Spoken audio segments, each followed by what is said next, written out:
वृत्ति को रखना मेरे मनवा संभाल के।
हम लाए हैं ब्रह्मकार वृत्ति गुरुद्वार से, इस वृत्ति को रखना मेरे मनवा संभाल के।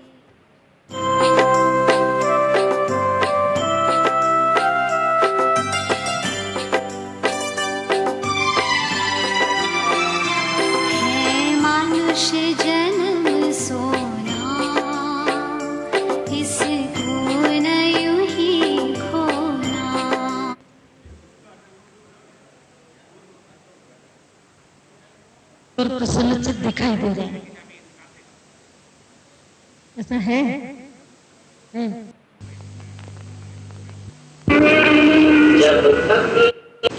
आकार तो एक माध्यम है, कल भी बताया, जैसे कार है, तुम उसमें पर कार को तो तुमने बाहर छोड़ दिया ना, सब ठीक हो जाएगा, कुछ नहीं होगा। जो होना होगा वो होगा, जो तेरे नसीब का है वो तुझे मिलेगा ही, नहीं होगा तेरे नसीब में नहीं मिलेगा। नसीब में जिसके जो लिखा था वही मिलता है, इतना ही तुम्हारा नसीब है, इसमें राजी रहो। राजी रहा रजा में तुझे सदा ही सदा पर भी लगाते हैं, फिर जब चलाते हैं समझ में आ जाती है तो बात भी करते होते हैं और चला भी लेते हैं, तब नहीं रुकती है ना गाड़ी। अभी तो तुम अभ्यास कर रहे हैं, कभी गिरेंगे कभी चढ़ेंगे, लेकिन जब पक्का हो जाएगा निश्चय तो फिर नहीं गिरेंगे।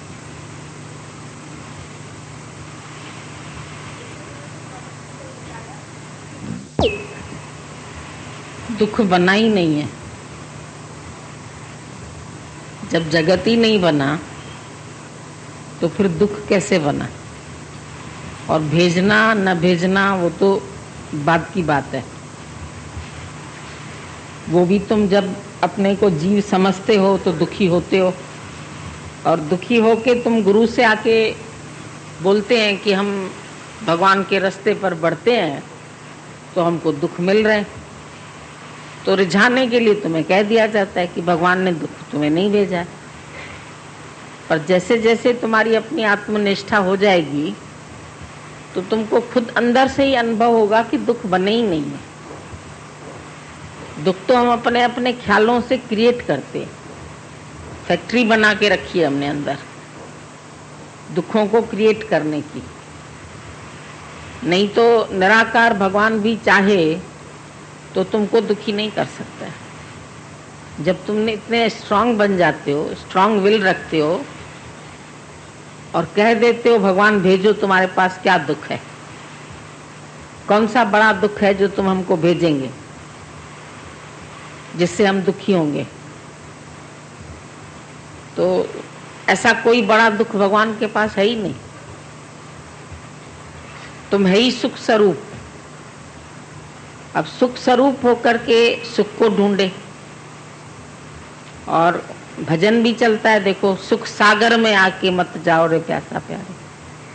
तो ये तो सुख सागर है ना, पर हमने ही इसको दुख सागर बनाया है अपने ख्यालों से, अपने विचारों से, अपनी कमियां देख करके, अपने पास कुछ कम देख के, दूसरों के पास ज्यादा देख के।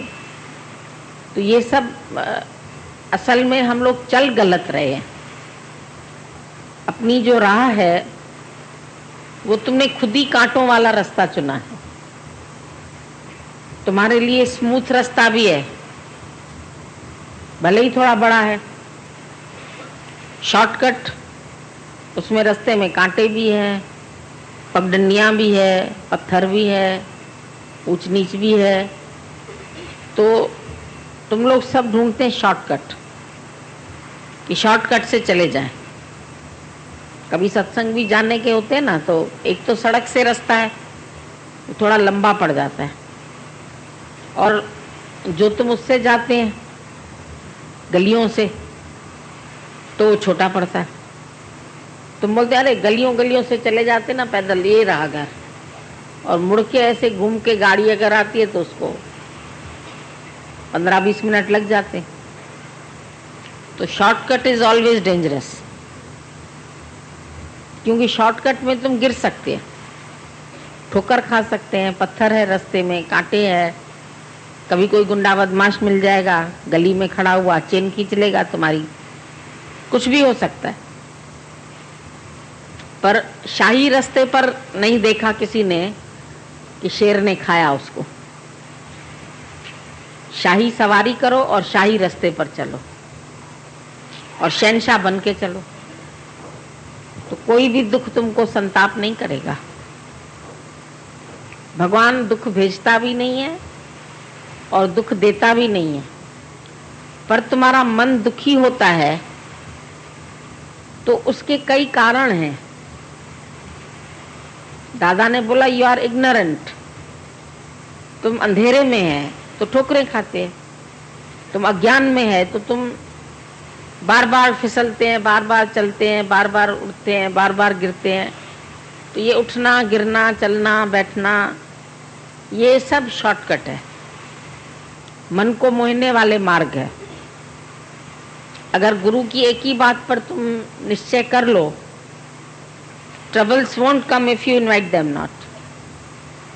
दादा ने कहा ट्रबल्स वोंट कम, आएंगे ही नहीं तुम्हारे पास, if you invite them not. अगर तुम उनको इनवाइट नहीं करोगे, तुम इनविटेशन कार्ड नहीं भेजोगे उसको, तो क्यों आएगा दुख? तुम खुद उनको इनविटेशन भेजते दुखों को, तो फिर दुख आते। जब जीव भाव में आते हो तो दुख लगता है, अपने को शरीर मानते हो तो लगता है, किसी से ममता रखते हो तो दुख लगता है, तुम्हारा मोह तुमको रुलाता है, तेरा ही मोह कब से तुझको रुला रहा है। बेटा नहीं आया, बेटे ने पूछा नहीं, बेटे ने ऐसे किया, पत्नी ने कहना नहीं माना, पति ने खर्चा नहीं दिया, इसने ऐसा नहीं किया, इसने ऐसा नहीं किया, दूसरे में चला गया मन। तो अदर इज हेल, दूसरे में जाना ही नरक है। तुम अपने अंदर आनंद प्राप्त करके अपने आनंद में बैठ जाओ। दादाजी बोलते थे तुम भगवान को चैलेंज दे सकते हैं कि भगवान जो भी दुख तुम्हारे पास हो हमको भेज दो, लोग बोलते नहीं, डर लगता है, दुख से घबराहट होती है, ऐसे दुख भेज देगा तो हम सहन नहीं कर पाएंगे। पर दादा ने चैलेंज दिया तो क्या आए कोई दुख? अगर मान लो तुम चैलेंज देते तो कोई दुख आएगा भी क्या तुम्हारे पास? आएंगे तो वही दुख जो प्रारब्ध के लिखे हुए हैं, और वो भी शरीर पर आते हैं। जब तुम शरीर ही नहीं है तो उस दुख का असर ही नहीं होगा तुमको। आएंगे चले जाएंगे, विचार आते हैं चले जाते हैं, हमारे अंदर दिमाग में घोंसला नहीं बनाते। तुम अपने ख्यालों को घोंसला बनाने देते हो, वो अंदर चले जाते हैं। अच्छे भले बैठे रहते हैं, पता नहीं कब की कोई बात याद आ गई, कब का कोई ख्याल याद आ गया, तो आ गया ख्याल तो फिर उस ख्याल के तुम रूप बन जाते, फिर दुखी सुखी होते हैं। फिर कोई आता है तो उसको बैठ के अपना रोना गाना सुनाते हैं कि हमारे साथ ऐसा हुआ, हमारे साथ ऐसा हुआ, हमारे मर्द ने ऐसे किया, हमारा बेटा चला गया जवान, हमारा पति चला गया। तो ज्ञानी बोलता है क्या वो तेरा बेटा था? वो तो प्रभु की अमानत थी, उसको तुमने अपना बेटा समझा, ये तुम्हारी गलती है। तुमने क्यों समझा अपना? क्या तुम उसकी अंगुली बना सकते हैं? क्या तुम उसका हाथ बना सकते हैं? क्या आज उसके प्राण चले जाएंगे तो तुम उसमें प्राण डाल सकेंगे?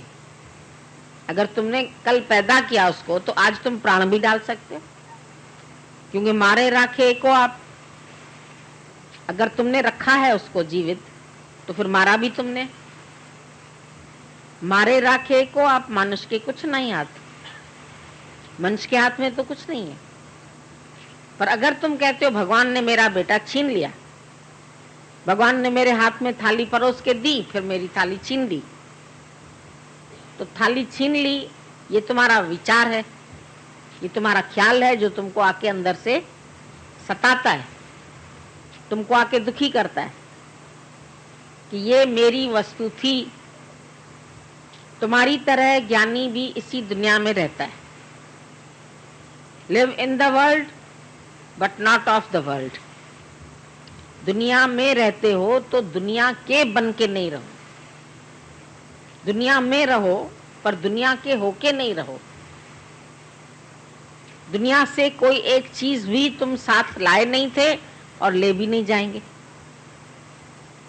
वो तुम खुद देखते हैं, जब तुम्हारे घर में बच्चा पैदा होता है तो तुम देखते हैं कि तुम, वो बच्चा अपने साथ क्या लेके आया।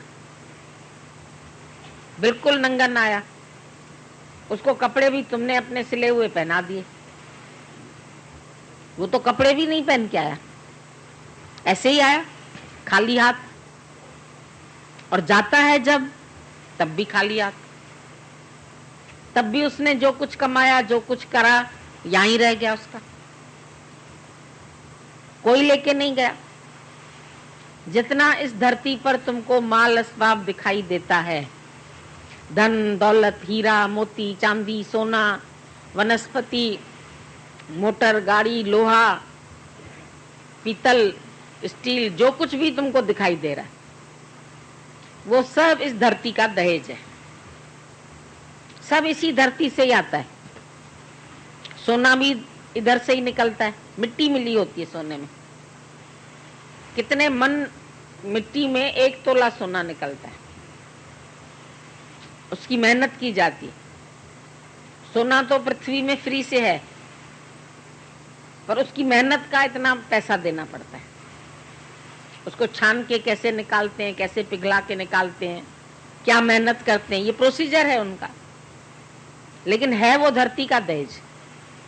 लोहा भी धरती से, पीतल भी धरती से, तांबा भी धरती से आता है, चांदी भी धरती से आती है, हीरे मोती भी इधर ही से मिलते हैं, समुद्र से मिलते हैं। सीप के अंदर बनाने की शक्ति है, मोती बना लेती है वो। तो सब ईश्वर की सृष्टि में ये जो कुछ भी है ईश्वर का ऐश्वर्य है, तुम्हारा कुछ नहीं है। तुम ईश्वर की सृष्टि में मेहमान बन के आए हो, तो ये ऐश्वर्य तुमको मिला है कि तुम खाओ, पहनो, घूमो, फिरो, रहो, तुम्हारे लिए है। पर इसको खाली अपना नहीं मानना। अभी इस हाल में तुम बैठे हैं, अभी तुम बोलो ये हाल मेरा है, मैंने बनाया है, कोई नहीं बोलेगा। अभी हम पूछे किसी से तुमने बनाया है, सब बोलेंगे नहीं नहीं हमने नहीं बनाया ये हाल। ये तो हाल भगवान का है, सत्संग का है, हमारा तो है नहीं। इसकी कोई तुम रजिस्ट्री करा लेंगे अपने नाम? क्या नहीं कराएंगे, क्योंकि तुमको इसमें मेरे का भाव नहीं आता है। कहीं गंदगी पड़ी है, कहीं कुछ पड़ा है, कहीं तुम्हारा ध्यान ही नहीं जाता है। पर अपने घर में जो तुमने अपना रूम बना के रखा है वो तुमको अपना लगता है। वो पलंग मेरा, वो गद्दा मेरा, वो तकिया मेरा, वो कमरा मेरा, मेरे कमरे में तुम क्यों आ गया, ऐसे क्यों किया। पहले तो केवल प्लॉट था, तो कोई झगड़ा ही नहीं था। फिर जब घर बन गया, एक बेटे का कमरा हो गया, एक तुम्हारा कमरा हो गया, एक बहू का कमरा हो गया, एक मेहमानों का कमरा हो गया, तो डिविजन्स हो गए। पहले जब आपने मकान नहीं बनाया था तो एक प्लॉट था। अब धरती पर फिर भी तुम्हारे कमरे बन गए, बाथरूम बन गया, कमरा बन गया, नाम पड़ गया उसके ऊपर। पर अगर दिमाग लगाओ तो पहले क्या था? केवल प्लॉट। चाहे उस पे 10 माले बिल्डिंग बन गई, 20 बन गई, पहले केवल प्लॉट था। फिर जब इंजीनियर ने उसके ऊपर नक्शा बनाया और तुमने उसके ऊपर पैसा लगाया तो ये तुम्हारा बन गया घर। फिर तुमने ये अहंकार कर लिया कि ये घर मेरा। बना धरती पर, बीच में आकाश। आकाश के आज भी खंड खंड नहीं है, धरती के खंड खंड तुमने कर दिए, टुकड़े टुकड़े कर दिए, लेकिन आकाश में तो अभी भी एक ही है सारा आकाश। आकाश में कोई चित्र नहीं है, आकाश में कोई चीज नहीं टिकती है, आकाश खाली है। पृथ्वी पर सब रहता है और पृथ्वी ही सब चीजों की उत्पत्ति का कारण है। इन्हीं से ही वनस्पति होती है, इसी से ही फल फ्रूट होते हैं, इसी से सब कुछ मिलता है, अन्न मिलता है। और ये शरीर अन्न खा के अन्नमय कोश में चला जाता है। इसके अंदर कोश बने हुए, अन्नमय कोश। ख्याल तुम्हारे मन में चले जाते हैं, मनमय कोश। अंदर बड़े सारे कोश बने हुए हैं। जैसे तुम्हारी अलमारी में दराज होती है ना, ऐसे अंदर बड़े कोश बने हुए हैं। कहाँ ख्याल बैठा है, कहाँ अन्न गया, कहाँ पानी गया, कहाँ विचार गए, सब। कहाँ प्राण गए, फेफड़ों में चले गए प्राण। तुमने श्वास लिया, फेफड़ों में चला गया। फेफड़े में खराबी होती है तो सांस लेने में तकलीफ हो जाती है। ब्लड तुम्हारे हार्ट में चल रहा है। सब चीज के अपने अपने कोश बने हुए अंदर।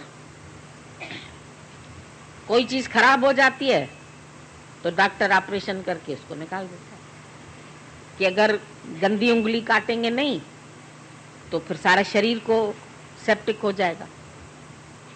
तुम्हारे पास टोकरा आता है आम का, अगर एक आम उसमें गंदा होता है तो तुम उसको निकाल के फेंकते, नहीं तो उसके संपर्क में जब रहेंगे दूसरे आम तो अच्छे भी खराब हो जाएंगे। तो अगर कोई विचार भी खराब तुम्हारे दिमाग में आते हैं तो गुरु तुम्हारे दिमाग का ऑपरेशन करके विचार निकाल देता है। नहीं तो ये सड़े गले विचार जो ले जाओगे घर में तो फिर इन सड़े गले विचारों से होगा क्या? गंदगी तो होगी। एक आदमी ठेले पे आम लेके जा रहा, बोला 2 रुपए किलो आम, 2 रुपए किलो आम, 2 रुपए किलो आम। अरे भाई 2 रुपया तो बहुत सस्ता है। ठेले के पास खड़ा हो गया, आम तुलवाए उसने, 1 किलो आम दो। 1 किलो आम तौला उसने, पैकेट में रखा, पैसा 50 रुपया दो। कहता पागल तुम आवाज तो लगा रहा था 2 रुपए किलो, 2 रुपए किलो, 2 रुपए, अभी तुम 50 रुपया क्यों बोलता है? बोलता है 2 रुपए किलो वो है जो गाय खा रही है, ये तो 50 वाला है। तो बोला फिर ऐसे क्यों बोल रहा था? बोला ऐसे आवाज नहीं देता तो तुम आते कैसे? नहीं कर रहा है तुमको मारने का। बोला क्यों, तुम हजारों को मार सकते हो, मारो में भी, क्यों डर लग रहा है तुमको मारने में? बोला नहीं आप चले जाओ, हम मारेंगे। बुरा जो देखन में चला तो बुरा न मिलिया कोई। अंदर मेरे बुराई नहीं है तो कोई बुरा नहीं है, कोई बुरा नहीं है भले मन के वास्ते। कबीर ने ऐसे ही बात थोड़ी बोली, जो दिल खोजा अपना तो मुझ सा बुरा न कोई, मुझ का मेरा मेरा मेरा ये बुरा है। ईश्वर की सृष्टि में सब ईश्वर है, छांट छांट के तुमने ये मेरा ये मेरा ये मेरा, ये तो चोरी कर रहे हो तुम। भगवान के साथ भी दगाबाजी कर रहे हो, उसकी अमानत लेकर के उसमें खयानत करते हो। मेरा हो गया बेटा, मेरा हो गया पति, मेरा हो गया। अरे 20 साल तक तो तुम उसको पहले जानती भी नहीं, शादी हुई तो बस मेरा हो गया, पत्नी मेरी हो गई, इसके ऊपर मेरा हक है, इसको मैं चाहे जैसे चलाऊं। ये तो कोई बात नहीं, ये तुम्हारा ज्ञान है। हर एक स्वतंत्रता से आया है, स्वतंत्र छोड़ दो उसको। किसी भी चीज को मेरा बनाओगे तो बर्बाद कर दोगे। Beauty is to admire not to touch. Beauty को एडमायर करो, ईश्वर की सृष्टि को एडमायर करो, बहुत अच्छी बनी हुई है, बहुत सुंदर है, बहुत सुंदर बाग बगीचे हैं, बहुत सुंदर फूल है, बहुत सुंदर फल है, बहुत सारी नदियां हैं, बहुत सारे पेड़ हैं, इसमें बहुत सारी हिल स्टेशन है। क्या नहीं भगवान ने तुम्हारे लिए बनाया? ये सुख सागर नहीं बनाया? सब चीजें किसके लिए बनाई हैं? तुम्हारे लिए।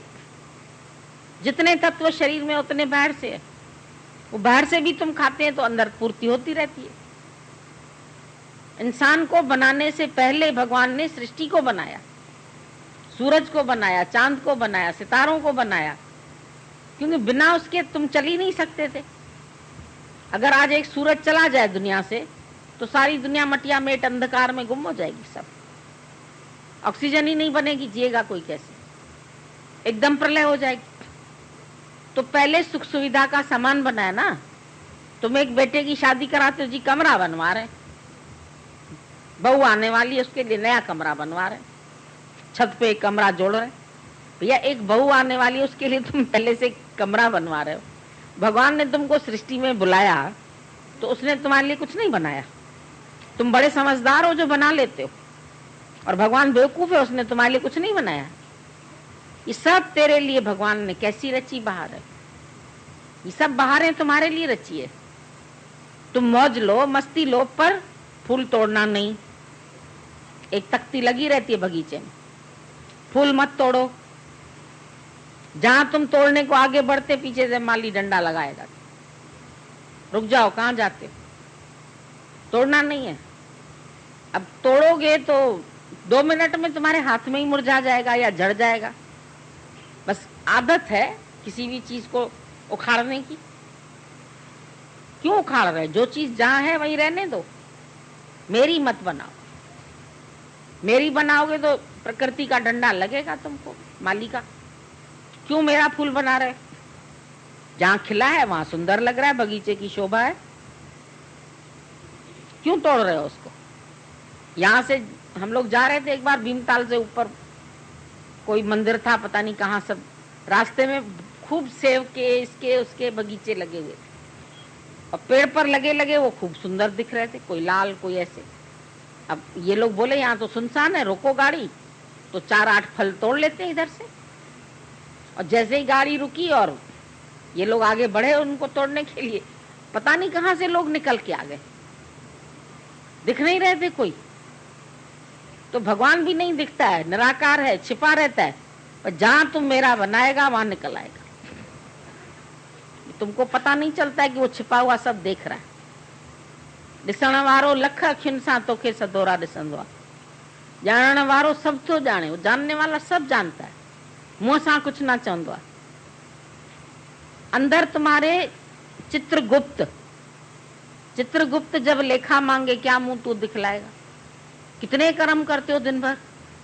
किससे वाणी से कर्म बनाते हो, किससे शरीर से बनाते हो, कहीं मन से बनाते। डरो, कर्म बनाने से डरो। पता नहीं कौन से कर्म से इस जन्म में तुमको दुख सुख मिल रहे हैं, और अभी और कर्म बनाएंगे तो और दुख मिलेंगे। तो तुमको ये डर होना चाहिए ना। कत भी कम्ब भी अज्ञा तोरी दड़ तिखाते, जब तराजू लेके तौला जाएगा तो तुमको पकड़ा जाएगा। कहां से लिया माल? जो ब्लैक मनी इकट्ठी करते हैं पकड़ती है पुलिस उनको। जो कहीं से चोरी का माल ला रहे होते हैं उनको रास्ते में ही अगर कस्टम में पकड़ लिए गए फॉरेन से लाते हैं कई लोग, कोई जूते में लेके आते हैं, कोई तरे में लेके जूते के तले में लगा के आएंगे सोना। तो आजकल तो ऐसी मशीन है, यूं यूं करते हैं, सब पता लग जाता है उनको कहाँ तुम्हारा छिपा है। एक माई गिन्नियां निगल के आई, पेट में तो नहीं सर्च हो गई, वो टक टक टक टक मशीन बोलने लगी। जाके एक्सरे कराया तो उसके पेट में इतनी सारी गिन्नियां घूम रही। अब माई का फिर वो पेट भी काटना पड़ा। कहाँ छिपाओगे? चोरी प्रभु की करके छिपाओगे किस तरह? अपनी सफाई उसको दिखाओगे किस तरह? ईश्वर की चोरी कर रहे हो चीजें सब तुमको जब आराम से सब कुछ मिल रहा है तो हड़बड़ हड़बड़ हड़बड़ काहे की हड़बड़? प्रसाद मालूम है सबको मिलने वाला है, गुरुद्वारे में जाते हैं, पर जब भीड़ खड़ी हो जाती है तो हमें दो मार धक्कम धुक्की, उसका बेचारे का प्रसाद का थाली गिरा देते। पब्लिक ऐसी खराबी करती। वो दादा तो बोले प्रसाद बनाओ ही नहीं, प्रसाद फसाद है। फसाद हो जाता है, झगड़ा हो जाता है। बाहर एक ड्रम रख दो उसका पीने का शरबत, पता नहीं कहाँ कहाँ से भीड़ आ जाएगी, सब बोलेंगे हमको भी पिलाओ हमको भी पिलाओ। मंगल का भी बटता है ना पूड़ी आलू, और वो देखा करो कितनी भीड़ लाइन खड़ी रहती है। वो प्रसाद लोग समझते हैं कि प्रसाद है। और दादा ने बोला ओम सतगुरु प्रसाद, गुरु तुमको तुम्हारे स्वरूप में स्थित कराता है, ये उसका प्रसाद है। सतगुरु का प्रसाद यही है कि अपने को जान जाओ तुम कौन है। तुम जानने आए हो, अपनी बुद्धि को लय करने आए हो, गुम करने आए हो अपना अहंकार। लेकिन फिर अहंकारी, मैं ज्ञानी, मैं होशियार, मैंने ये जाना, मैंने ये जाना, मैं बड़ा गुरु के नजदीक हूं, मैं बड़ा ऐसा हूं, मैं पता नहीं उधर की मैं हटी तो इधर की मैं। पर मिटे मैं तो बैठे ब्रह्म। ब्रह्म कहाँ बैठे? जब मिटे मैं तुम्हारी तो ब्रह्म प्रकट हुए। मैं तुम्हारी मिटती नहीं है तो ब्रह्म प्रकट नहीं। फिर तुम दुखी सुखी होते, कहते नित्य सुख नहीं मिलता, क्योंकि नित्य सुख को तो तुम ब्रह्म को भुलाते हो। जब तू भूली आपको तो फिर संसार दिखाई देता, तब संताप भी आ जाते, तब दुख भी आ जाते। और जब तुम अपने आत्म सुख में बैठे हो तो फिर कोई बात ही नहीं। शरीर बनते हो तो बीमारी है, फिर कोई पूछने आया तो बड़ा अच्छा है, कोई नहीं पूछने आया तो अच्छा नहीं है। ये शरीर के रोग, ये बीमारियां, ये दुख, ये तकलीफें, सारा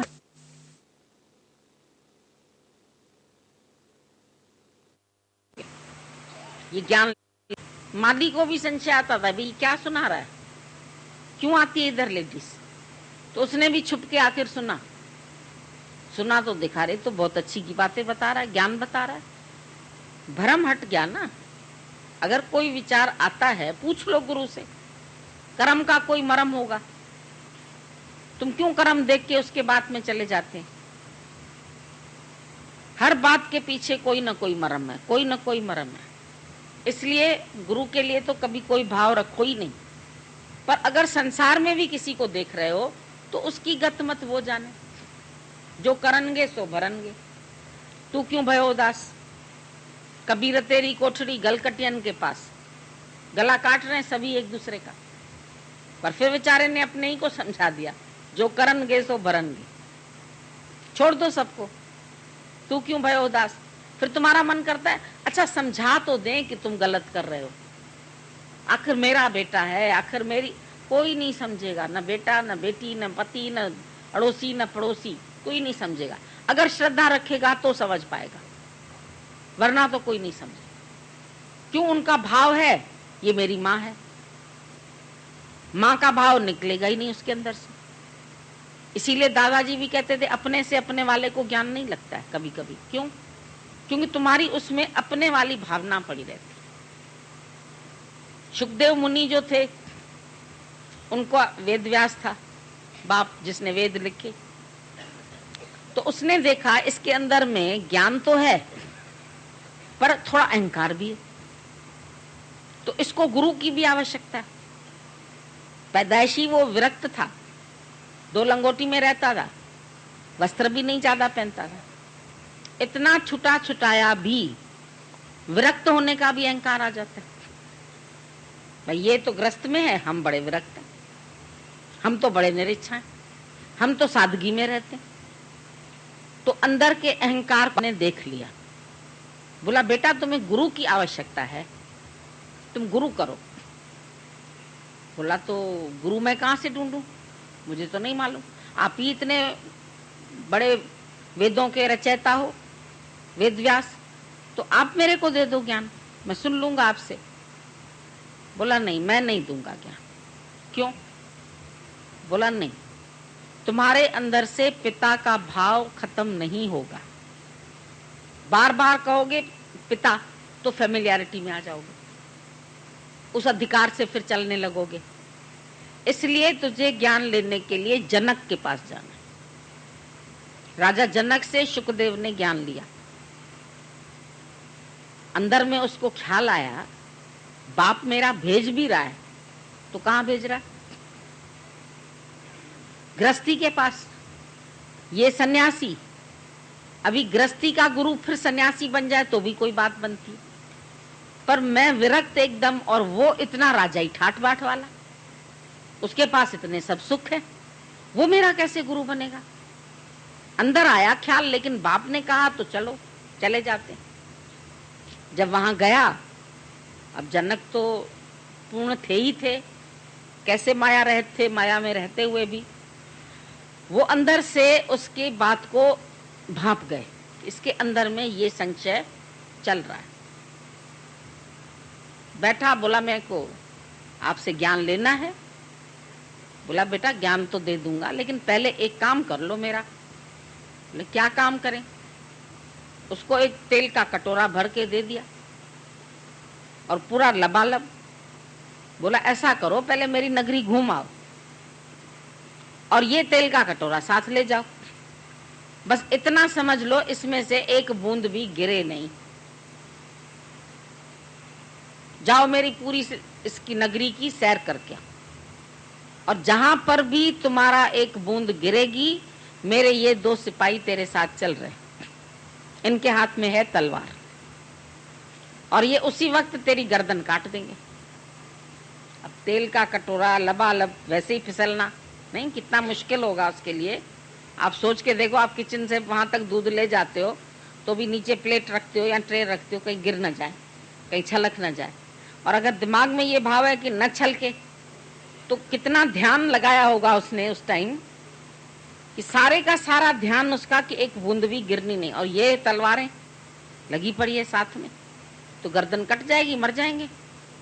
इतना धीरे धीरे धीरे धीरे करके बेचारा सारी नगरी घूम के आ गया, नहीं गिरी एक बूंद भी। बोला नहीं गिरी, नहीं गिरी। वो खड़ा है, मौत का भय, डंडा खड़ा है सर पे, तो मौत की यादगिरी कैसे सावधान कर देती, अभी गर्दन कट जाएगी। बोला अच्छा मेरी नगरी में क्या क्या देखा? कोई दुकान देखी, कोई अच्छी सीन देखी, क्या क्या दिखाई दिया? बगीचा दिखा, कोई अच्छे घर दिखे, बिल्डिंगें दिखी। बोला क्या बात करते हैं, ऐसा ध्यान हमारा उस कटोरे में लगा था तो मैं कैसे ये सब देखता, तुम्हारे नगरी में क्या है? बोला बस अब जवाब मिला। उसने सोचा, मैंने तो अंदर सोचा, इसको कहां से पता लग गई बात? बोला मैं भी इसी तरह इस नगरी में रहता हूं, पर मेरा एक श्वास भी परमात्मा के ध्यान से अलग नहीं होता। हमें मालूम है जिस घड़ी ब्रह्म भूलेगा तो ब्रह्म हत्या मोए होए, ब्रह्म की तो हत्या हो जाएगी ना, ये तलवार काट डालेगी। तुम्हारे से ब्रह्म भूला, ब्रह्म हत्या हो गई। तो इतना परीक्षा लेते थे गुरु, कैसे उसको ध्यान लगवाया कि सिर्फ इसमें ध्यान। अगर तुमको भी हर समय ये ध्यान है कि मेरा 1 मिनट भी माया की बात में ना जाए, तो तुम कितने उस सावधानी से चलोगे दुनिया में, कहाँ अटकोगे? हम लोगों ने सोचा कहीं ना कहीं राह देंगे, अपना कोई घर ठिकाना तो था नहीं। अब वो कहने लगे ये 10-12 कहाँ से ये सब चिच्चड़ आ गए इधर, अब इनको कहाँ रखें? तो दादाजी ने वहां माथेरान में बंगला बना के रखा था खरीद के। बोले तुम लोग माथेरान जाओ। अरे भाई माथेरान में हम किसी को पहचानते नहीं, कहाँ जाए? बोला हमारे गुरुजी है, जाओ उधर। बोला हम तो आपके लिए आए। बोला हम भी आ रहे हैं पीछे से, तुम जाओ। ऐसा करके हम लोग को तो ट्रेन में बिठा दिया। अब वहां तो इतना ब्रह्म ज्ञान चलता था, सारा दिन आत्मा आत्मा आत्मा। हम लोग दिमाग थक जाता था आत्मा आत्मा सुन, फिर शायद क्या समझा?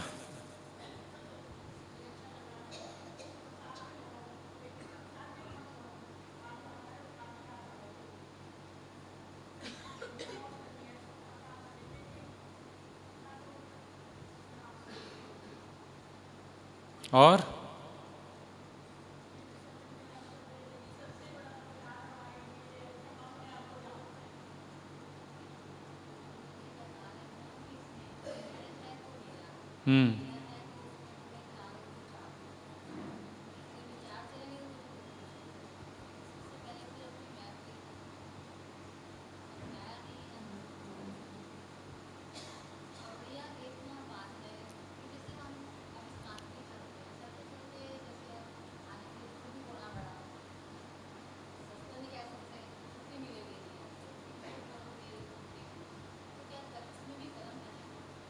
तुम्हारा मन क्या कहता है?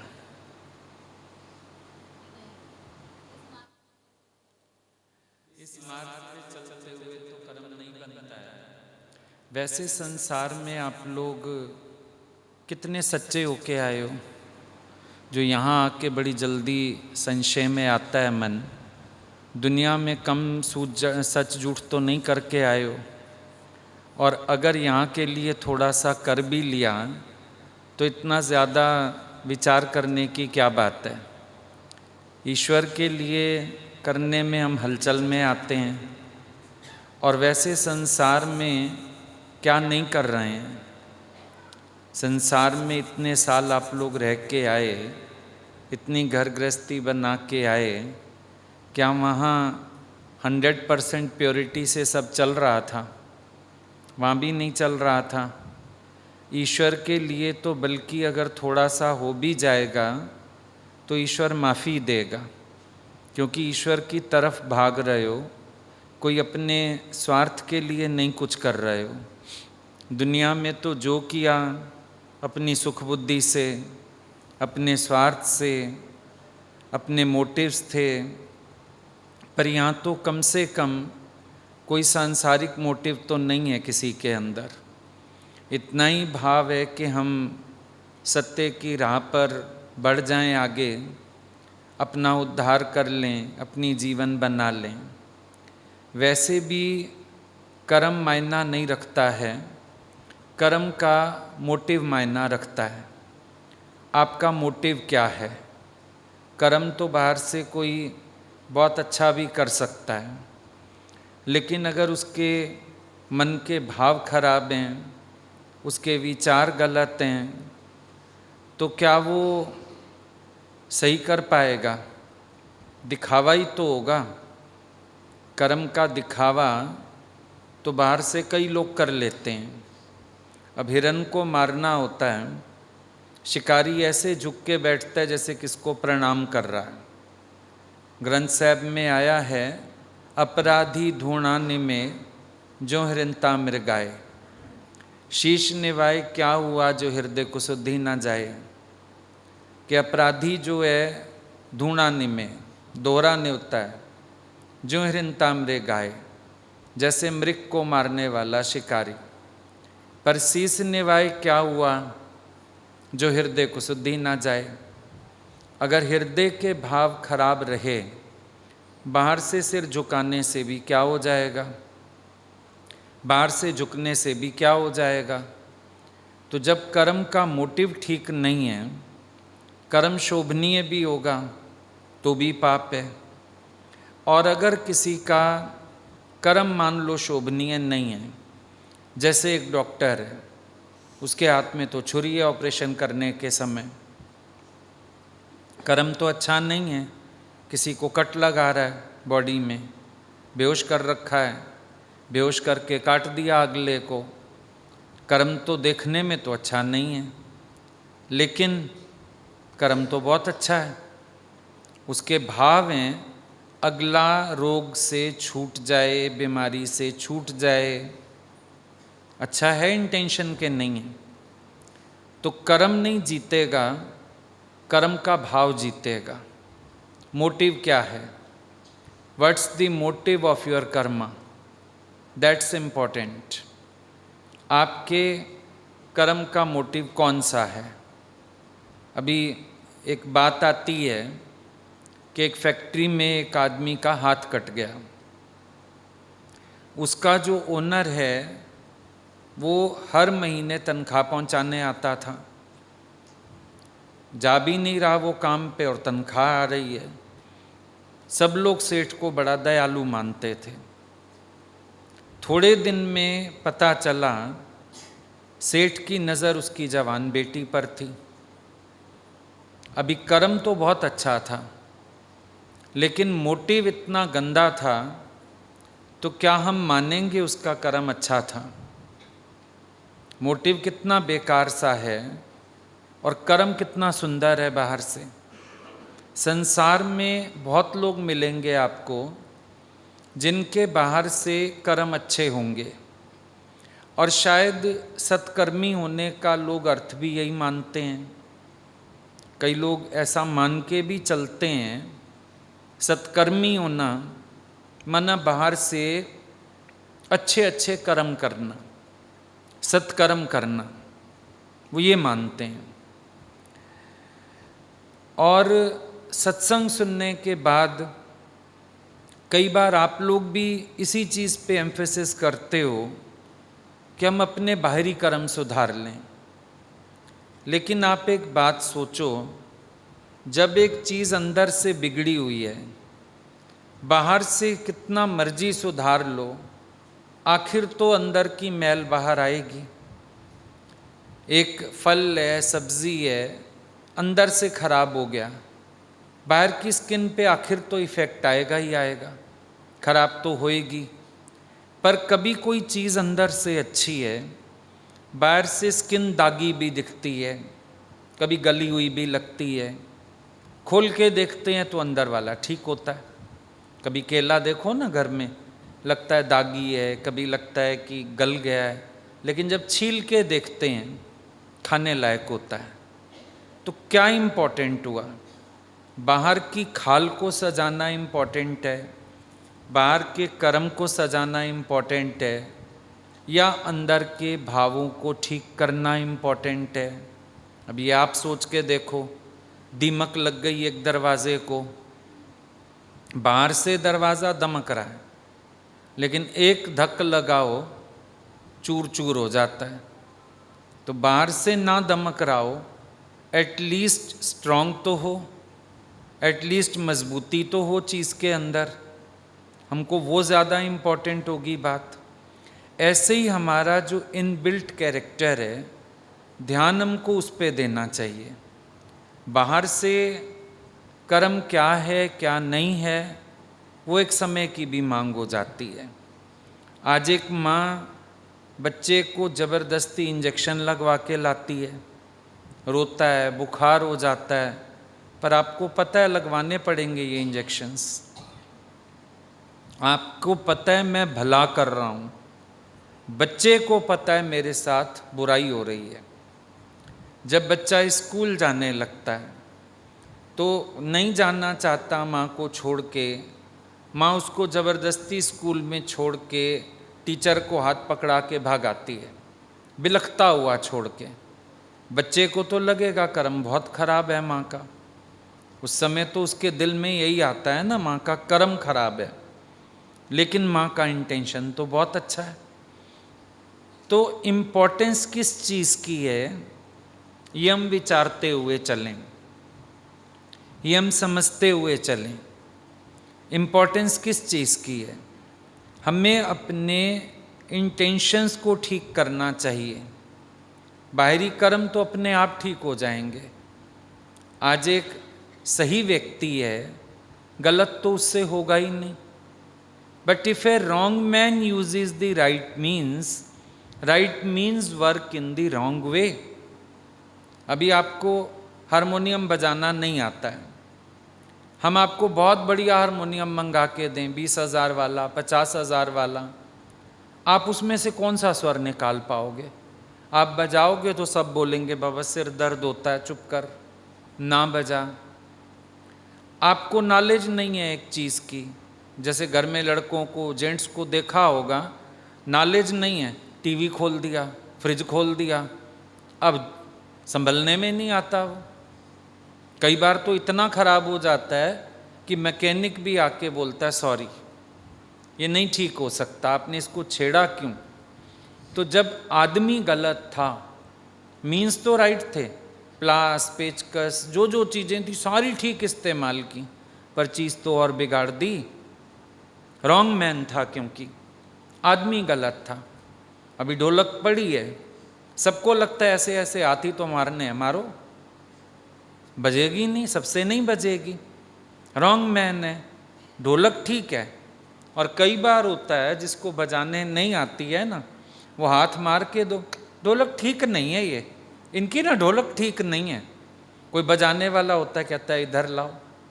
हम लोग भीमताल में थे एक बार गुरुजी के साथ, तो कोई लोकल लोग आने लगे सत्संग में, तो ऐसे ही गुरुजी को प्यार से बोल रहे थे हमारे पास भी आइए, हमारे पास भी आइए। जगह वगैरह भी नहीं थी बैठने की। वॉक करते करते भगवान ने बोला चलो, थोड़ा पहाड़ चढ़ के घर था, हम लोग गए। उसके पास जगह ही नहीं थी अंदर बैठने की, बाहर ऐसे आंगन सा था, वहाँ टेबल वेबल लगी हुई थी, शायद उसकी चाय की दुकान थी, क्या था, वहीं बैठ गए गुरुजी भी, हम लोग भी। अब ढोलक उसके घर में थी, भगवान ने बोला भजन गाओ। भजन गाने लगे, किसी ने ढोलक उठा ली, अब वो बजाए। गुरुजी ढोलक ठीक ही नहीं है, ढोलक ठीक ही नहीं है। भगवान ने हमको इशारा किया तुम पकड़ो। अब बजाई ढोलक, ढोलक तो ठीक थी, बज गई, भजन भाव हो गया। भगवान ने उसी समय बोला देखो, if A wrong man uses the right means work in the wrong way.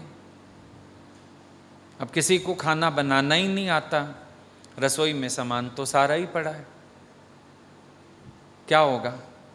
बनाना भी तो आता हो, अब बनाना ही नहीं आता, चीज़ की पहचान ही नहीं है। वो लड़की नई ब्याही आई ना घर में, उसको लगा सास को पता ना चले मुझे काम नहीं आता, होशियारी से उसको पहले दिन बोला बेटा खीर बना दे।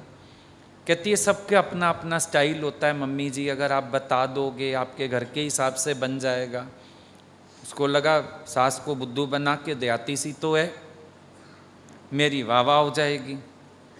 समझ तो सास भी गई, पर कोई बात नहीं, सारा बता दिया, चावल धो ले, डाल दे, दूध इतना डाल दे, चीनी डाल दे, तैयार हो रही है बस। अब बस लास्ट में बोल गई बेटा ये सामने ना कूटा हुआ पिस्ता भी रखा है, धनिया भी रखा है, वो कूटा हुआ पिस्ता और बादाम रखा है, डाल दे।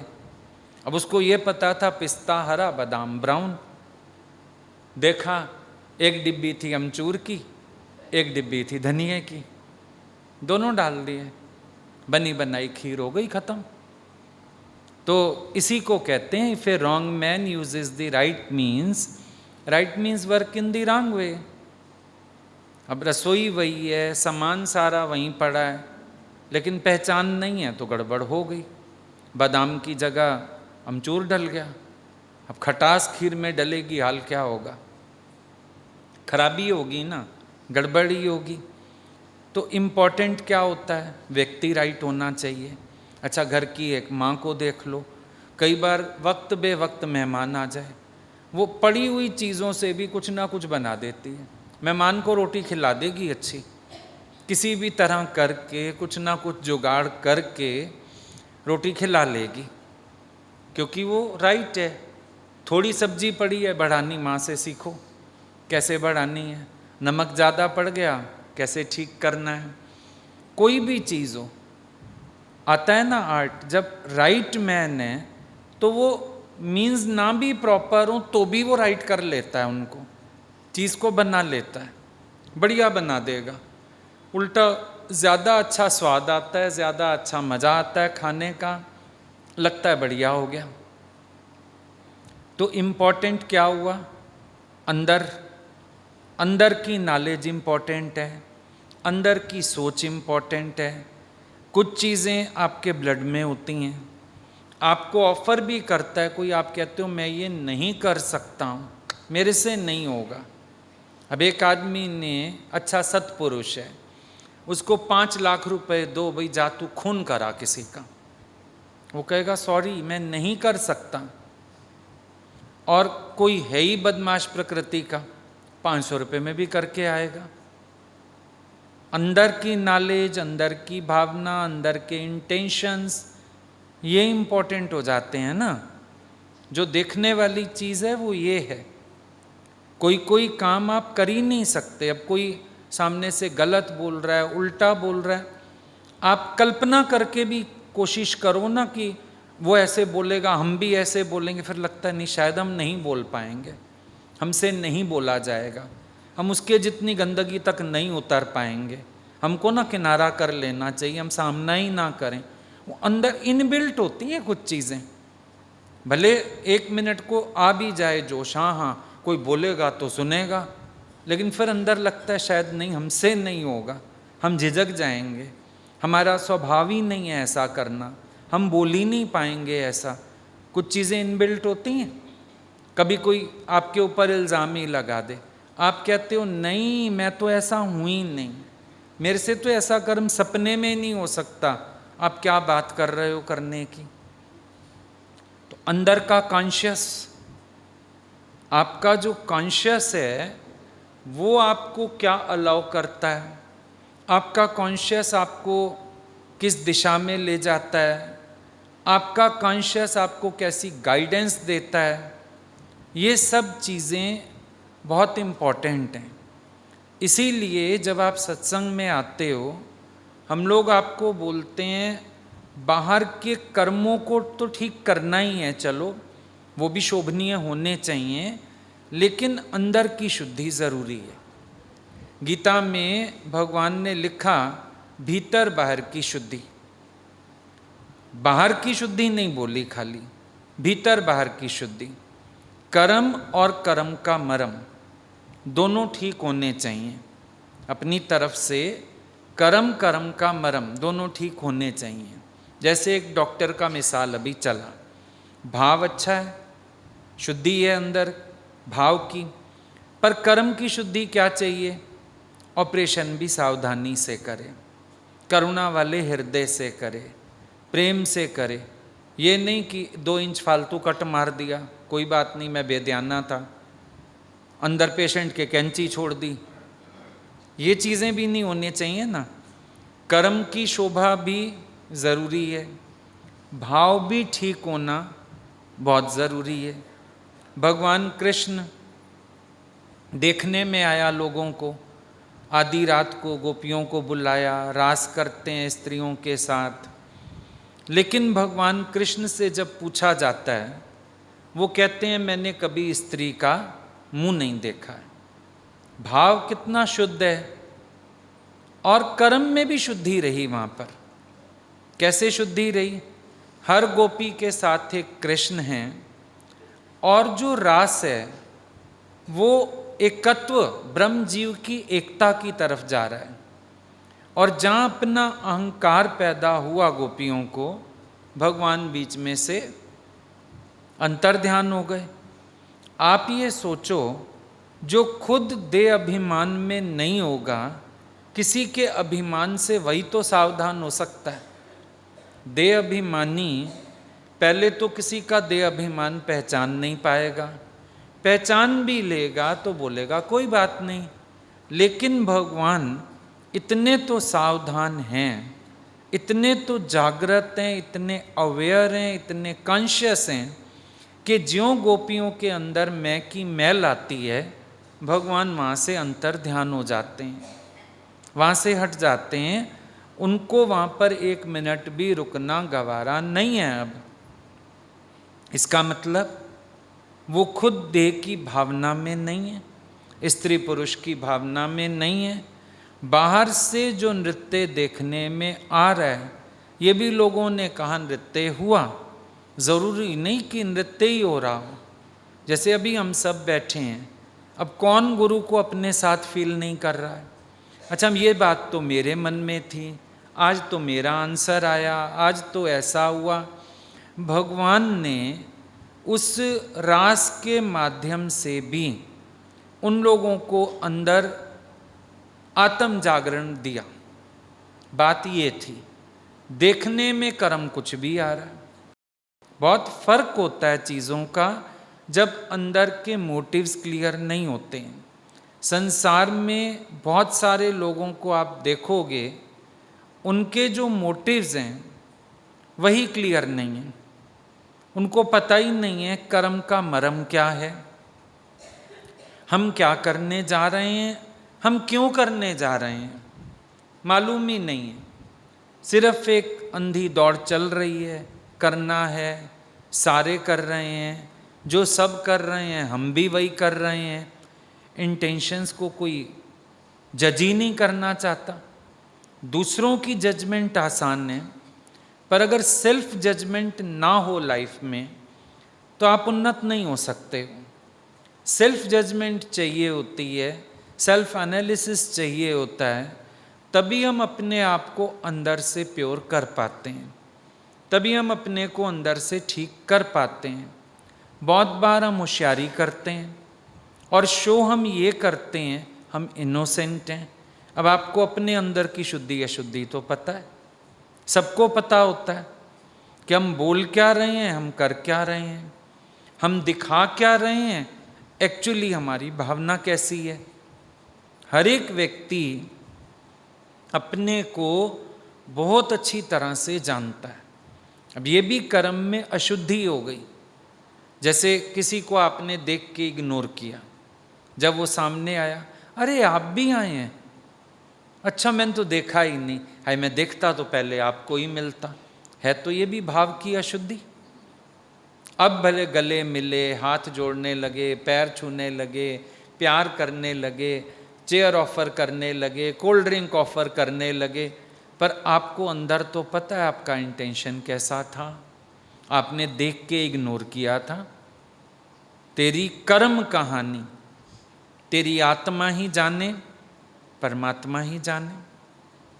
अपनी कर्म कहानी किसी से भी छिपी हुई नहीं है, किसी से भी छिपी हुई नहीं है। हर कोई अपने अंदर से सच्चा होए तो सुखधाम में पहुंचेगा, नहीं तो नहीं पहुंच सकता। अपनी अंदर की जो इंटेंशंस हैं वो बहुत क्लीन और क्लियर होनी चाहिए।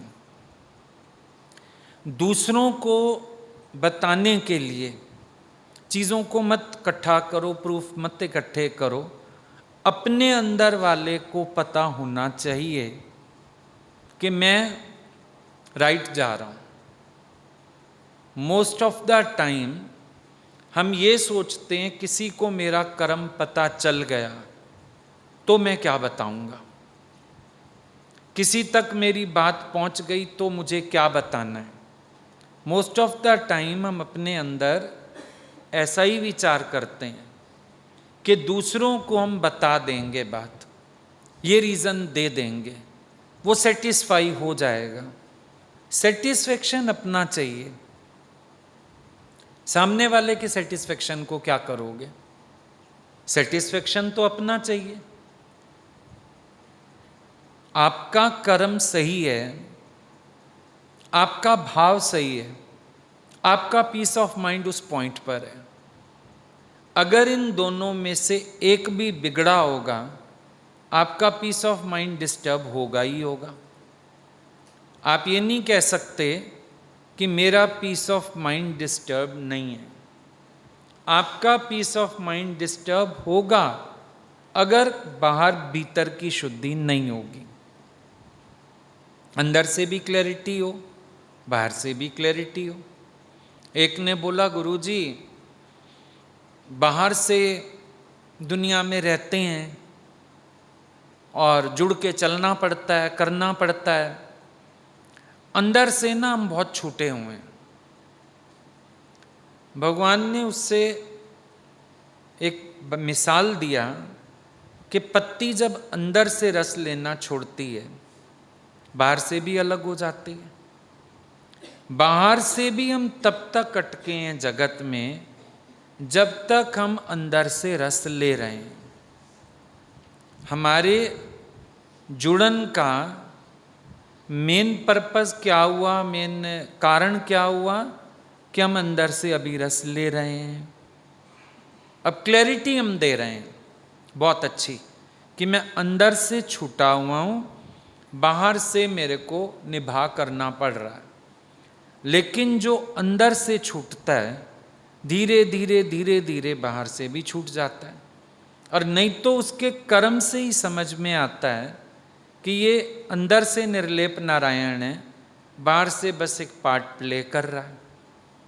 पर एक व्यक्ति जो अंदर से भी इन्वॉल्व होता है, उसके कर्म से भी पता चलता है, उसके व्यवहार से भी पता चलता है कि ये अंदर से इन्वॉल्व है, बाहर से नहीं, अंदर से भी इन्वॉल्व है, ये पता चलता है। तो ये चीज़ पहचाननी पड़ेगी, ये आपको जानना पड़ेगा बात को, कि अंदर मेरे मोटिव बहुत क्लियर होने चाहिए, मेरे अंदर के विचार ठीक होने चाहिए। मैं जैसा भी बाहर से दिखा रहा हूँ भीतर से भी वैसा हूँ। जो मैं अंदर सोच रहा हूँ बाहर वही हो, जो मैं बाहर दिखा रहा हूँ अंदर वही होना चाहिए। मन साचा मुख साचा सोए, अवर ना पेखे कसबिन कोए, नानक ए लक्षण ब्रह्म ज्ञानी होए। मन से भी सच्चा, मुख से भी सच्चा, ये लक्षण है ब्रह्म ज्ञानी का। भीतर बाहर से सच्चा, भीतर बाहर से साफ, अंदर बाहर की शुद्धि। सब सोचते हैं जो बाहर दुनिया को दिख रहा है वो ठीक होना चाहिए, पर देखो बोला माणू तकींदो मुंह तुंजो, दाता डिसंदो दिल तींजो। दुनिया के लोग क्या देखेंगे? तेरा मुंह देखेंगे, लेकिन परमात्मा क्या देखेगा? परमात्मा तेरा हृदय देखेगा, तेरा मन देखेगा। दोनों साफ चाहिए। और कहने की बात है हर घट में परमात्मा बैठा है। भले बाहर से कभी कभी हम दिखावा करते हैं कर्म की शुद्धि का, लेकिन देखना सामने वाला पहचान जाता है। हम नहीं पहचान जाते कभी कभी? कोई व्यक्ति बाहर से कहता है आओ जी बैठो जी, कहते दिख रहा था ऊपरी ऊपरी दिखावा। कई बार आप खुद नोटिस कर जाते हो, आपको सेंस हो जाता है अंदर से, ऐसे वाइब्स आ जाते हैं, लगता है कि इसने ना दिल से नहीं ऊपर ऊपर से बोला है। किसी के घर चले जाओ, कई प्लेटें सजा देता है, बैठो खाओ, अरे कुछ लो, आपने लिया नहीं, पर आपको अंदर से फील होने लगता है सिर्फ ढकोसला कर रहा, आडंबर। मजा नहीं आता अंदर से, दिल नहीं करता कुछ खाने का, ऐसे लगता है सिर्फ शो ऑफ है, बाहरी आडंबर है। पता चलता है। तो जब आपको किसी का फील हो जाता है तो आप जितना मर्जी बाहर का कर्म ठीक करो, कहीं ना कहीं अगले को भी तो आपकी भावना फील हो जाएगी, कहीं ना कहीं तो पहुंचता है। अंदर तो सबका एक है, सब घट में परमात्मा बैठा है, अंदर वाला एक है, अंदर से सब जुड़े हुए हैं, ऊपर से धरती गोल है, सब कुछ पहुंचता है एक दूसरे तक, हो ही नहीं सकता ना पहुंचे। आप एक खराब बात को बड़े अच्छे शब्दों में पिरो के कह दो, सारे उसका इंटेंशन समझ जाएंगे। आप बोलोगे मैंने ऐसा कहा, मैंने तो ऐसा शब्द कहा ही नहीं। शब्द की परवाह किसको है? सबने वो कैच कर लिया जो आपने बोला था। जितना मर्जी बात को अच्छा करके कह लो। अब सास कई बार अपनी बेटी को डांटती, मेरे घर में ना ये नहीं चलेगा कि 7-7 बजे तक सोते रहो। बहू का मूड खराब हो जाता, मैंने तेरे को कुछ कहा? मैंने तो बेटे तेरे को कुछ कहा ही नहीं। वो समझ तो आ गई कि आखा धीनु सुनावा नूनू, समझ तो आ गई। नहीं समझ आती एक दूसरे की? आप बता दो, सारे अनुभवी बैठे हो, सबको समझ आती है कहाँ से कोई क्या बोल रहा है। चाहे किसी को कहो, किसी और को सुनाओ, किसी और को शब्द दूसरे इस्तेमाल करो, पर वो अंदर ऐसा सचियारा भगवान बैठा है, वो क्लिक कर देता है, ये बात ऐसे है, ये बात ऐसे है, पता चल जाता है। तभी कोई मेरे से भी झूठ सच करता है ना, ये लोग बोलते फलाना ऐसे, मैंने कहा पता मुझे भी चल गया। कितना शर्मिंदा करें बाहर से, ठीक है, कभी भगवान अपने आप जगाएगा, कितना बोलें, कोई बात नहीं, मुझे भी पता चल गया। पर समर्थ उसी को कहते हैं समझ आ जाए उसके बाद भी शो ना करे, छोड़ो परे।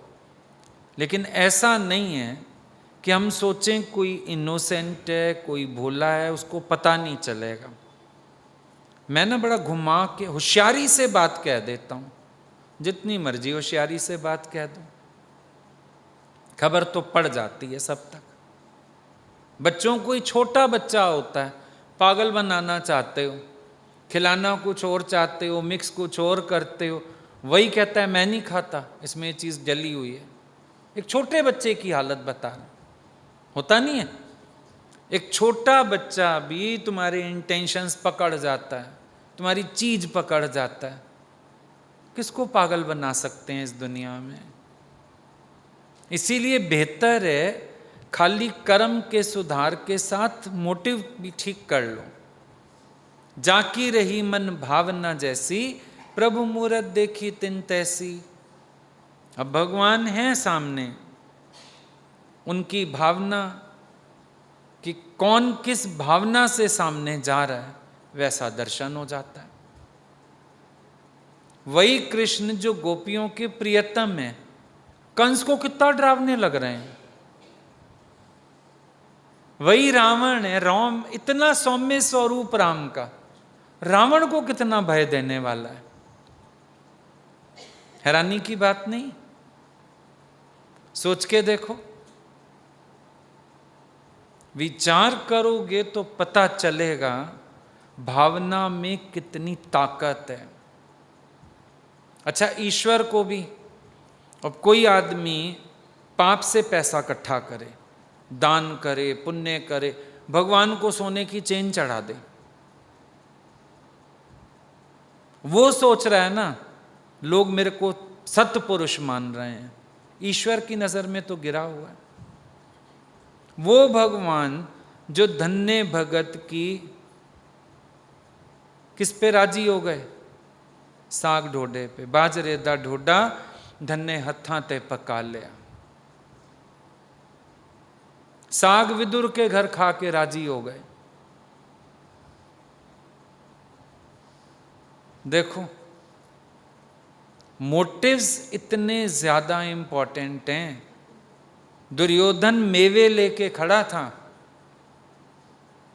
36 प्रकार के व्यंजन बने थे, पर दुर्योधन का मेवा त्यागे, साग विदुर घर खावे ना शर्मावे भुखा प्यार दा।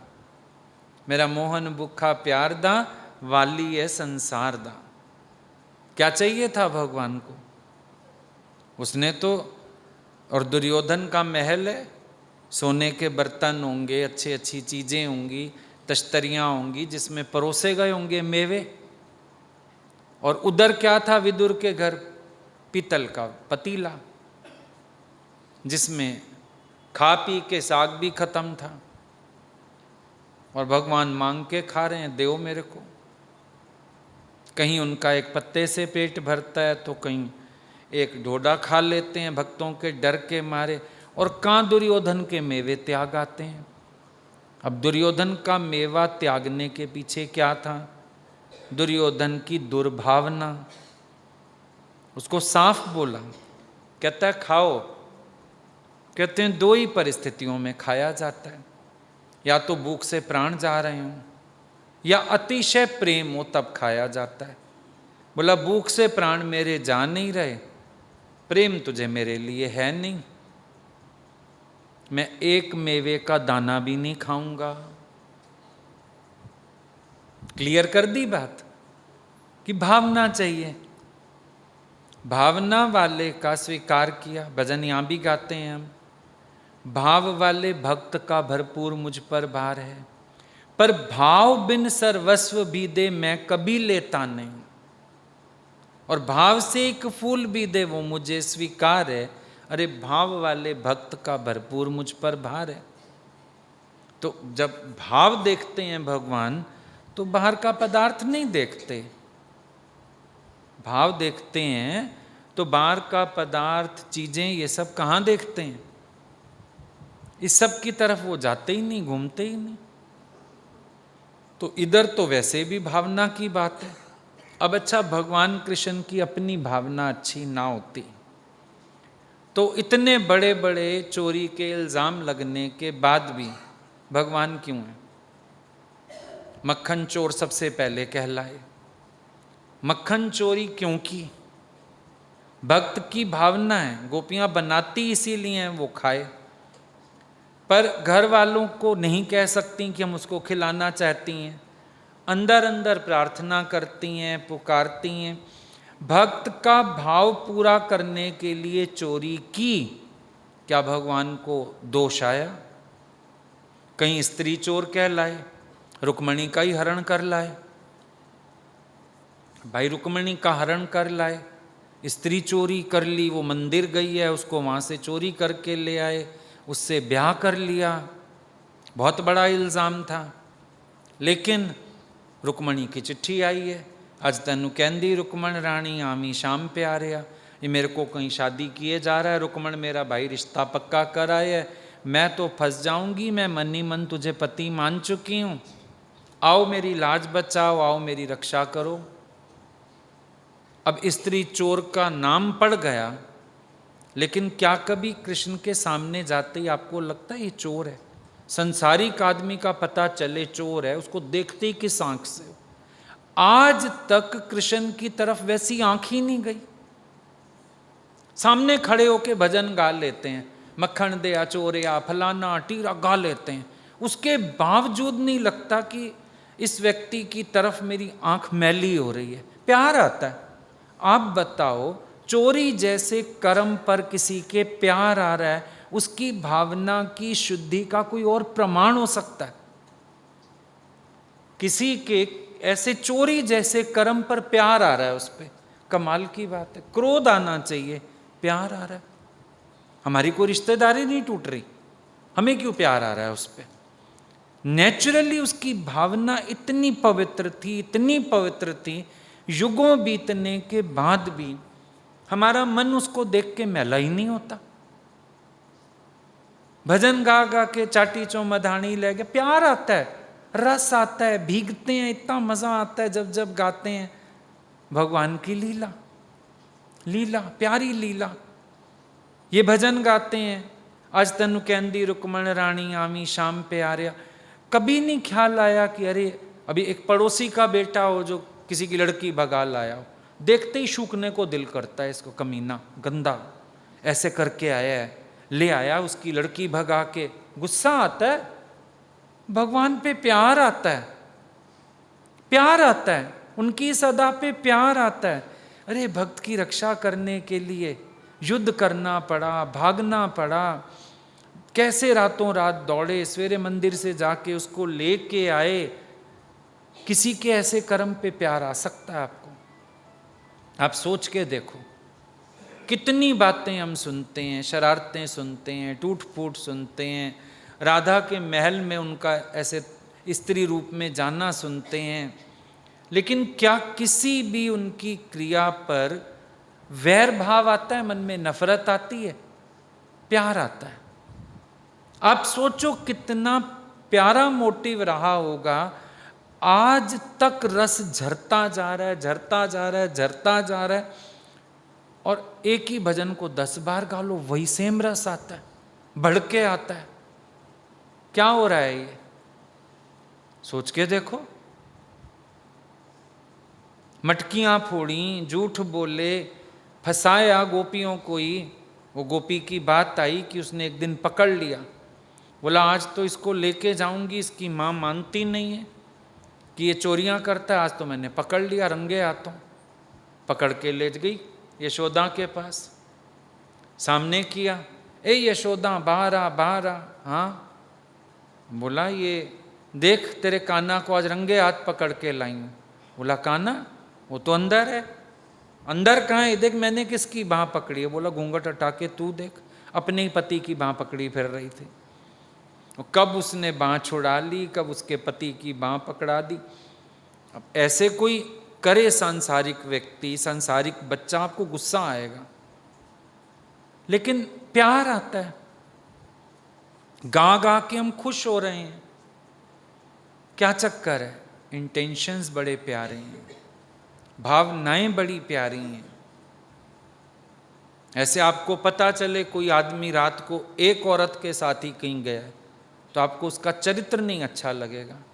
इतनी सारी गोपियां गई हुई हैं रास में, और हम खुद मिन्नते करते हैं, भगवान अपनी रास में मेरे को भी शामिल कर ले, श्याम मुझको भी रंग ले अपने रंग में, ओ कान्हा मुझको भी रंग ले अपने रंग में, श्याम चुनरी मेरी अपने रंग में रंग देना। क्यों क्यों कर रहे हो ऐसा?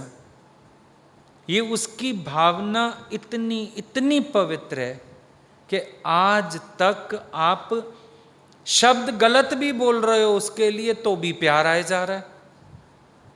शब्द बोल भी रहे हो, हालांकि इस तरह के बातें बोल भी रहे हो, चिढ़ भी रहे हो, दिखा रहे हो चिढ़ के छिड़ के, फिर भी तो प्यार आ रहा है। सोच के देखना, भावना की पवित्रता कितनी अच्छी चीज है। मन के भाव पवित्र होना कितनी उच्चतम चीज है। वो आपको देवत्व के पद पे ले जा खड़ा करती है। मनुष्य होते हुए जो अपनी भावनाओं से ऊंचा उठता है, पवित्र भाव करता है मन के, वो देवता के पद पे जा खड़ा होता है। अब करना तो उनको बहुत कुछ पड़ा, पहिया उठाया, प्रतिज्ञा तोड़ी। उसको जब भीष्म पितामह ने प्रतिज्ञा करी अर्जुन को मारने की, और उन्होंने बुलाया हुआ था दुर्योधन की वाइफ को, ये उससे पहले द्रौपदी को लेके पहुंच गए वहां पे। दुर्योधन को उसकी मां ने निर्वस्त्र बुलाया था, उसको पत्ते बंधवा दिए कमर पे। कौन सी चालाकी नहीं की उन्होंने, कहां कहां चालें नहीं चली, लेकिन उनकी चाल नहीं कहलाती, लीला कहते हैं, क्योंकि कोई पर्सनल मोटिव ही नहीं है। जब युद्ध खत्म हुआ, उनको अपना राज्य मिला, पांडवों को, भगवान तो अपनी द्वारिका चले गए वापस। उस समय ही तो कुंती माता ने बोला था कि तुम मेरे को जन्म जन्म दुख देना। बोला क्यों? कि दुख के समय आप नजदीक हो, तो अब सुख का समय आया आप तो चल दिए।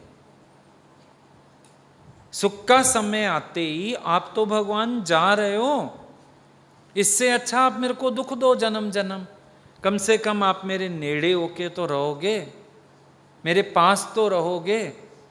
हमें सुख दे के आप तो चले जाते हो कि अब मेरा भक्त सुखी हो गया, अब मेरी जरूरत नहीं है, मैं जाता हूं, अब मैं दूसरे आर्त भक्त ढूंढता हूं, दुखी ढूंढता हूं, उन पे कृपा करूंगा। भगवान को क्या चाहिए किसी से? क्या चाहिए किसी से? उनकी यही इंटेंशन सबसे प्यारी है, निष्काम भाव। लीला कोई भी हो, भावना निष्काम है। निष्काम भाव से किया जो भी किया, तो निष्काम भाव का परिणाम है कि सब तरफ उनकी बात पॉजिटिव ही रही, नेगेटिव कभी हुई नहीं। और आज दिन तक हम सबके मन में भी उनके लिए बड़े अलौकिक भाव हैं, पवित्र भाव हैं, अच्छा मन है हमारा उनके प्रति। हमारे मन में किसी प्रकार का मैल नहीं है, किसी प्रकार का दोष नहीं है। तो आप भी इस बात पे ध्यान दो कि आपके अंदर के जो मोटिव्स हैं वो प्योर होने चाहिए, क्लियर होने चाहिए। बाहर की बात जितनी संवार सको संवारो, लेकिन कभी कभी अपने अंदर की शुद्धि बनाए रखने के लिए बाहर से भी स्ट्रांग होना पड़ता है। अभी एक लड़का आया था मेरे पास, उसने आर्मी ज्वाइन की है, तो मेरे से पूछ रहा था, बोला अभी उधर ऑफिसर्स वगैरह हमको ले जाते हैं पार्टी में, अब ड्रिंक्स ऑफर करते हैं, पियो पियो, छोटे बच्चे हो नहीं पियोगे, बड़े हो गए हो अब बोला, मैंने बोले तू क्या लेगा? बोला जूस ले लूँगा। बोला बहुत मजाक उड़ाया, बहुत टॉन्ट्स किया। मैंने कहा भाई देखो सीधी बात है, अगर आपको अपने भीतर के एथिक्स को सेव करना है तो इस सब का सामना करना पड़ेगा।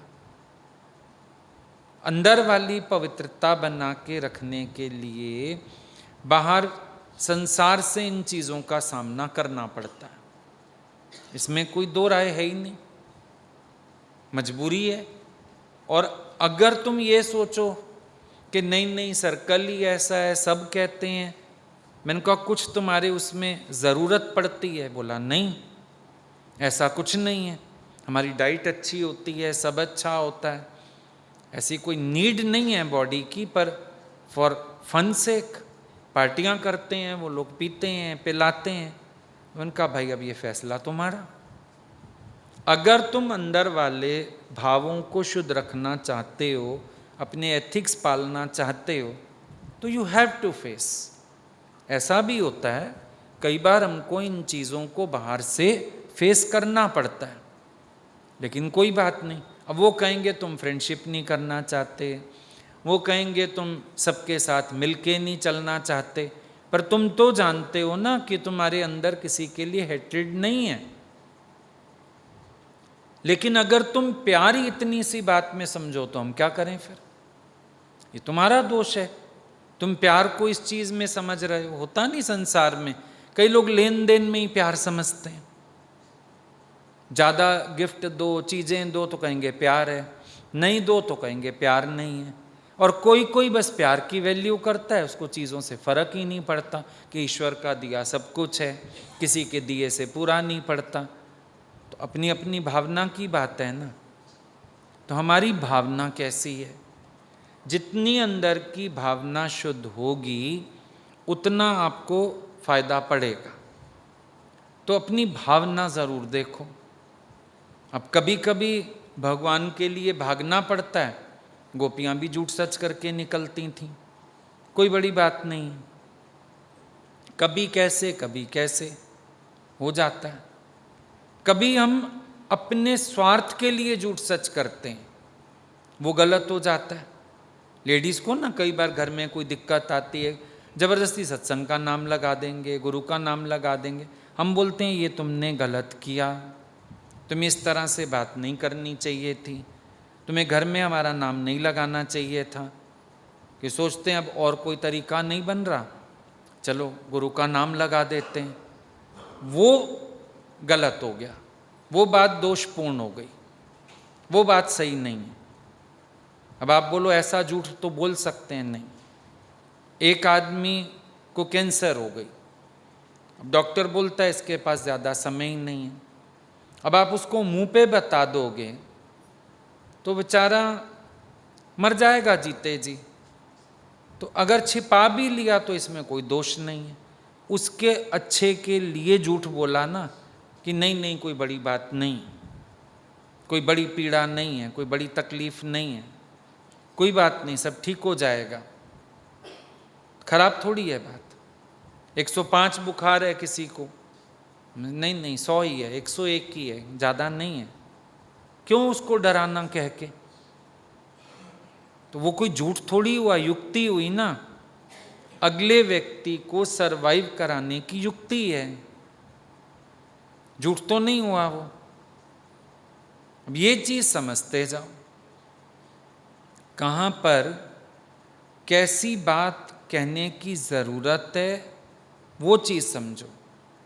अब ऐसे तो अभी पीछे ही किसी ने मेरे से बात की, हम घर में बता के आते हैं तो हमें छुट्टी नहीं मिलती, मार्केट का बोलें सहेली का बोलें तो हमको कोई मना भी नहीं है, जहाँ मर्जी जाएं, तो हमको फिर वही बोल के आना पड़ता है। मैंने कहा भाई जो अगले सुनना चाहते हैं तुम वो सुना रहे हो, अब वो सच सुनना ही नहीं चाहते तो तुझे दोष नहीं है।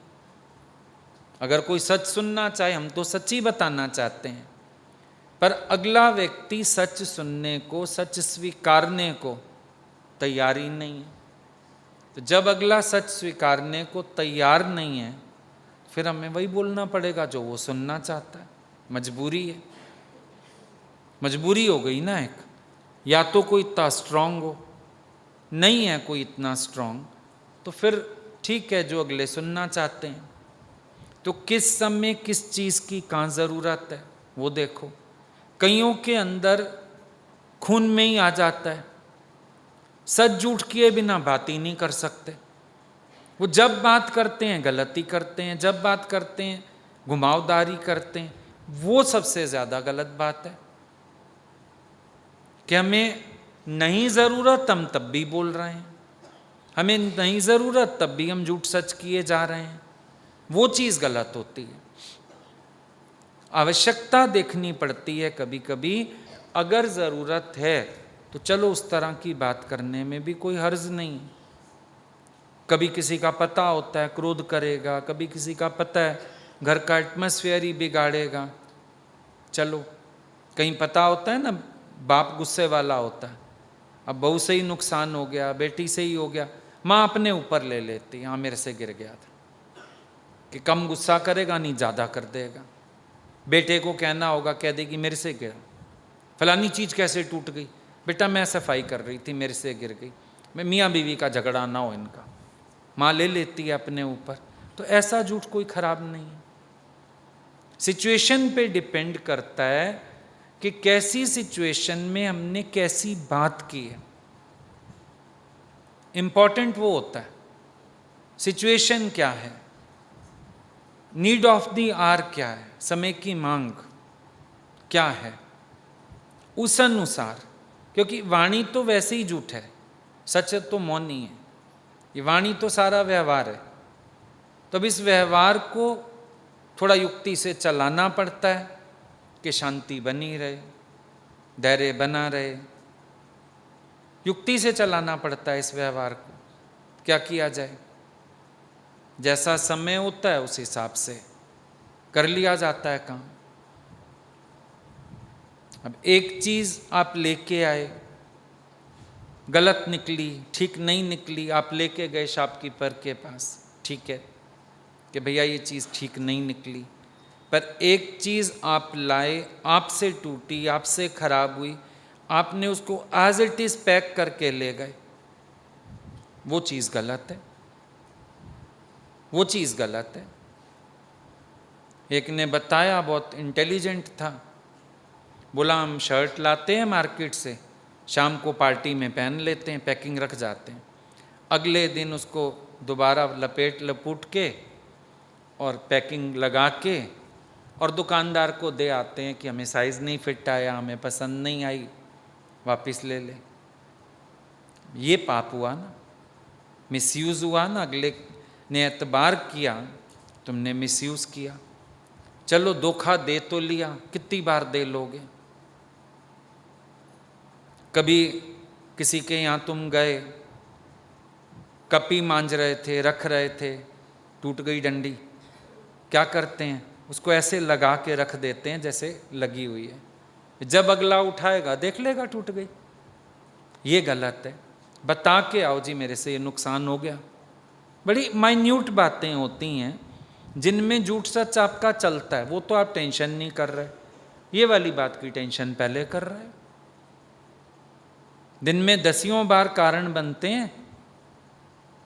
अगर आप अपने अपने को देखो ना, अपने घर में जिनके संग रह रहे हो, 100% सच्चे नहीं हो आप अपने घर में ही कि आप कह सको मैं 100% सच्चा हूँ। कुछ ना कुछ चलता है। दाल में नमक, चलो नमक में दाल नहीं, दाल में नमक है, कोई नहीं, इतना तो चलता है।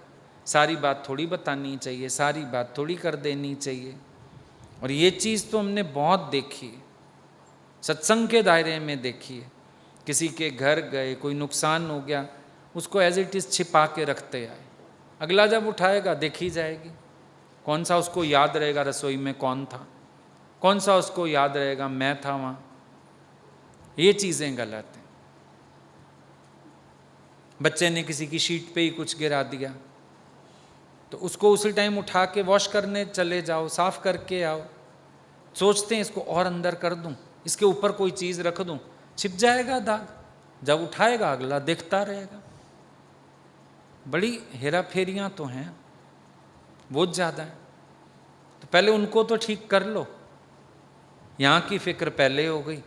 कर्म तो नहीं बनेगा, कर्म तो भावना से बनते हैं, कर्म बाहर की बातों से नहीं बनते किसी के भी।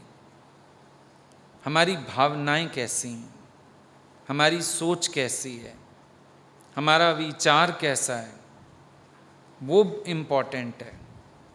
उसको ठीक करो, क्लीन करो, क्लियर करो, अंदर अपने आप को शुद्ध करते आओ। अंदर वाली भावनाओं का प्रभाव तो वाणी में है, व्यवहार में है, आपको भी पता है। जैसा अंदर भाव होता है जिसके लिए वाणी वैसी निकलती है, व्यवहार वैसा होता है उसके लिए। प्यार वाले के लिए व्यवहार फर्क है, नफरत वाले के लिए फर्क है। प्यार वाले के लिए वाणी अलग है, नफरत वाले के लिए अलग है। वाणी में ही अप डाउन बहुत हो जाता है, वाणी में ही ऊंच नीच आ जाती है, वाणी में ही दोष आ जाता है। तो भाव से ही तो होता है सारा का सारा। वाणी और व्यवहार अंदर की भावनाओं के परिणाम है। ये जो जिसके भीतर पड़ा है वो बाहर आ जाएगा। जो आप अंदर लेके बैठे हो, रख के बैठे हो, बाहर आ जाएगा वो। ऐसा हो ही नहीं सकता ना है। बहुत छिपाने के बाद भी छिपेगा नहीं। बहुत अधिक अगर छिपा भी लोगे तो छिपेगा नहीं। खांसी और खुजली है ना, जैसे छिपाए नहीं छिपती है। ना खांसी छिपा सकते हो, ना खुजली छिपा सकते हो। और वो तृप्ति मांगते ही हैं, जहाँ मर्जी खड़े रहो आप, मांगते ही हैं। इसी तरह से कर्म आपका मरम नहीं छिपा पाते, मरम प्रकट हो ही जाता है, कैसे भी करके जरूर प्रकट होता है। जरूर बात प्रकृति जो है वो प्रकट कर देती है। अब एक बीज हम डालते हैं कितना गहरे में धरती के, धरती का सीना फाड़ के बाहर आ जाता है वृक्ष, आएगा ही। प्रकृति की व्यवस्था है, आएगा बाहर। ज्ञानी निर्दोष चित्त है, चित्त से निर्दोष। तो भले दुनिया उसके कर्मों में दोष ढूंढती भी रहे ना, ज्ञानी तो भी कूटस्थ रहता है, उसको फर्क नहीं पड़ेगा। वो अंदर बाहर से शांत रहेगा, उसको मन में कोई फर्क वाली बात भी नहीं आएगी, विक्षेप भी नहीं आएगा, क्योंकि जानता है मैं तो निर्दोष चित्त हूँ। भले ही कोई कर्म देखता है, कोई बात करता है, कोई लांछन लगाता है, लगाता रहे, वो अंदर से जानता है मैं निर्दोष चित्त हूँ। अंदर से अपनी सफाई होना, अपनी क्लैरिटी होना बहुत इम्पॉर्टेंट चीज़ें हैं। अब राजा जनक ही पहुँचे, सवाल तो कर लिया, फूल तोड़ने में देरी है, ज्ञान आने में इतनी भी देरी नहीं है। गुरु ने बोला शर्त ही पूरी नहीं है, तन मन धन गुरु तेरा, बोल दिया, लेकिन ऊपर ऊपर से बोला। तो जब 3 थप्पड़ खाए काम तो तब पूरा हुआ। तो ऐसी हेरा फेरी, झूठ सच गुरु के साथ भी हो जाता है। तन आपका है, चलाते अपने हुक्म से। मन आपका है, चिंतन जगत का है। कोई क्या सोचेगा, जानना चाहिए, आना चाहिए, करना चाहिए। मन में जगत के खेचल क्यों चल रही है। धन पर भी अपना आँख समझते हैं, अपने ही तरीके से खर्चा करते हैं। हाँ हम दे आए, हाँ हम कर आए, मेरी भी किसी ने मदद की थी, तो गुरु का तो नहीं समझा। तो न तन गुरु का, न मन, न धन। लेकिन बाहर से हमने कह दिया तन मन धन गुरु का। ये जीवन आपका है, आपके लेखे है, आप चलाओ इसको, आपका ही हुक्म मानता हूँ। सरासर झूठ। वहीं पकड़ लिया जनक को गुरु ने। बोला शर्त पूरी नहीं हुई, नहीं तो समाधि लग जाती। समाधि ना लगने का एक ही कारण है, शर्त पूरी नहीं हुई। और शर्त है समर्पण। शर्त है समर्पण। पड़ गया चक्कर। और जहां शर्त पूरी हुई, समाधि लगने में देर भी नहीं लगी। मिनट नहीं लगा। बहुत सारा कुछ क्लियर होते हुए भी फिर भी कुछ कुछ चीजें होती हैं अंदर। 100% हम शेयर नहीं करते, 100% हम साफ नहीं होते, इग्नोर कर जाते हैं, सोच लेते हैं कोई बताने की बात है, कोई करने की बात है, हाँ ठीक है हो गई तो हो गई। बहुत सारा कुछ होता है सूक्ष्म सृष्टि में। जगत है, अपनी मैं है, अपनी सोच है, सूक्ष्म जगत है ये। और सूक्ष्म जगत नाश नहीं होगा, काम नहीं बनेगा। तो पहले ज्ञान के हिसाब से वो चीजें ठीक करो जो करनी बहुत जरूरी हैं, बाकी सब तो होता रहेगा। वाणी भी शुद्ध हो जाएगी और ब्रह्मज्ञानी को फर्क भी नहीं पड़ेगा। उसकी वाणी वैसे तो शुद्ध ही रहती है, पर कभी वो अशुद्धि भी बोल दे। दादाजी गाली दे देते थे, दोष नहीं आया उनके ऊपर। उसके भाव शुद्ध हैं तो वाणी की शुद्धि अशुद्धि, व्यवहार की शुद्धि अशुद्धि उसके लिए मायना नहीं रखती, पर जिज्ञासु की सावधानी है। तो पहले जो चीज़ हमें ठीक करनी है उस तरफ ध्यान दें। ठीक है, क्लियर हो गया?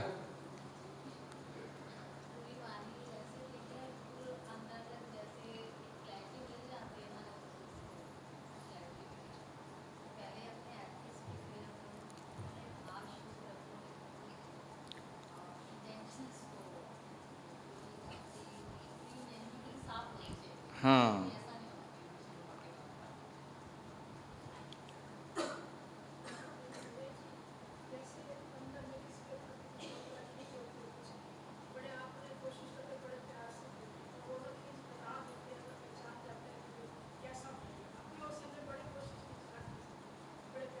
मन में खींच रख के किसी से प्यार से, एक बच्चे से ही बात कर लो, रिएक्शन वहां से भी आ जाएगा।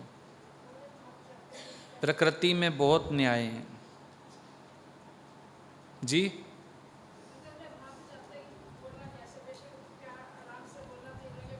शब्द देर से ट्रेवल करते हैं, भाव पहले ट्रेवल करते हैं। शब्द को पहुंचने में 1 मिनट लग जाएगा, आपके मुंह से निकले, अगले के कान तक पहुंचे, अंदर रिएक्ट करे। भाव तो मिनट से पहले नहीं होता था। वो चेक देते थे किसी को, ड्राफ्ट देते थे। अब आरटीजीएस का ज़माना, ऑनलाइन का, ऑनलाइन ट्रांसफ़र साथ के साथ हो जाता है। भाव ऑनलाइन ज़माना है, साथ के साथ ट्रांसफ़र।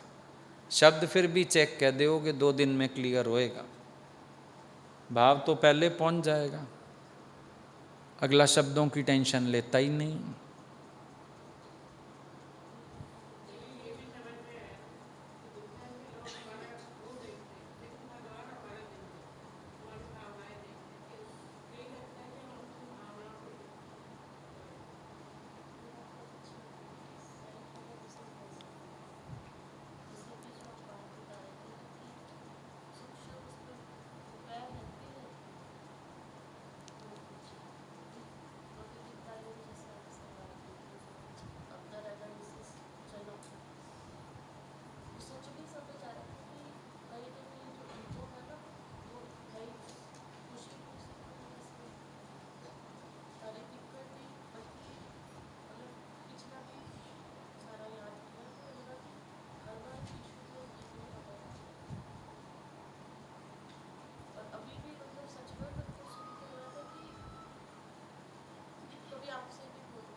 वही तो मैंने बोला, सूक्ष्म जगत एक है ही अपने अधिकार में।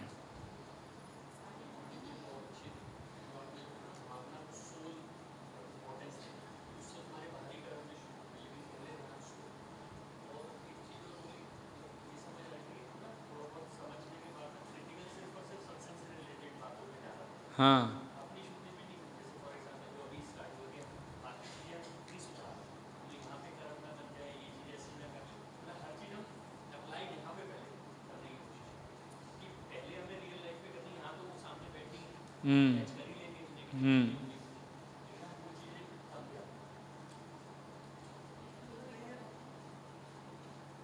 जी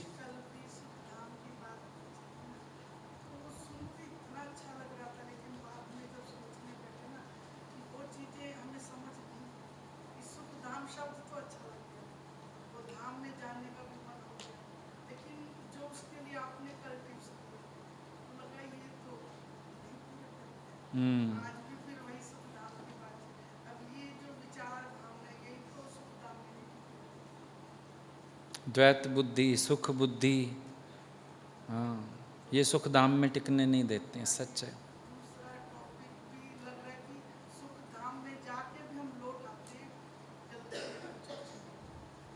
होता ही यही है, सुख में बैठे रहते हो, खुश होते हो, अचानक कोई ख्याल आता है, पहुंच गए वापस नर्क में। खुद ही चुन लेते हैं नर्क।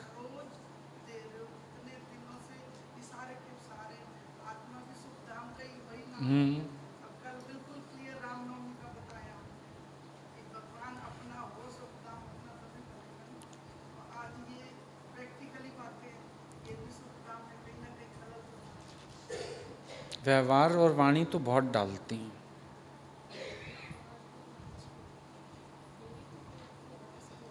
हैं?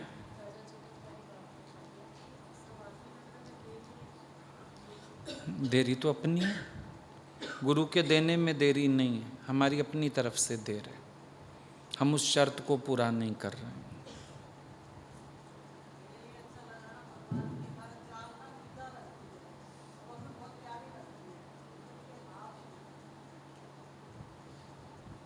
और भावों की शुद्धि में उनका अकर्ता भाव भी आ गया, भावों की शुद्धि में निष्कामता, निस्वार्थता भी आ गई, सब कुछ आ गया उसमें।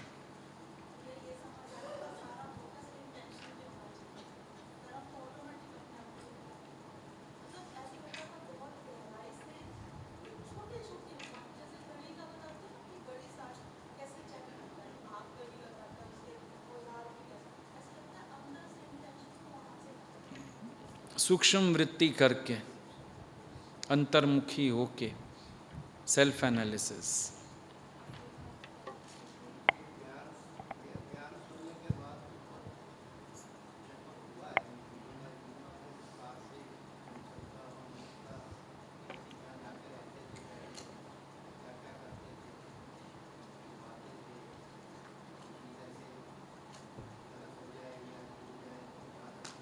हाँ हाँ, अब ये सत्संग सुन के सुजागियां आती जा रही हैं।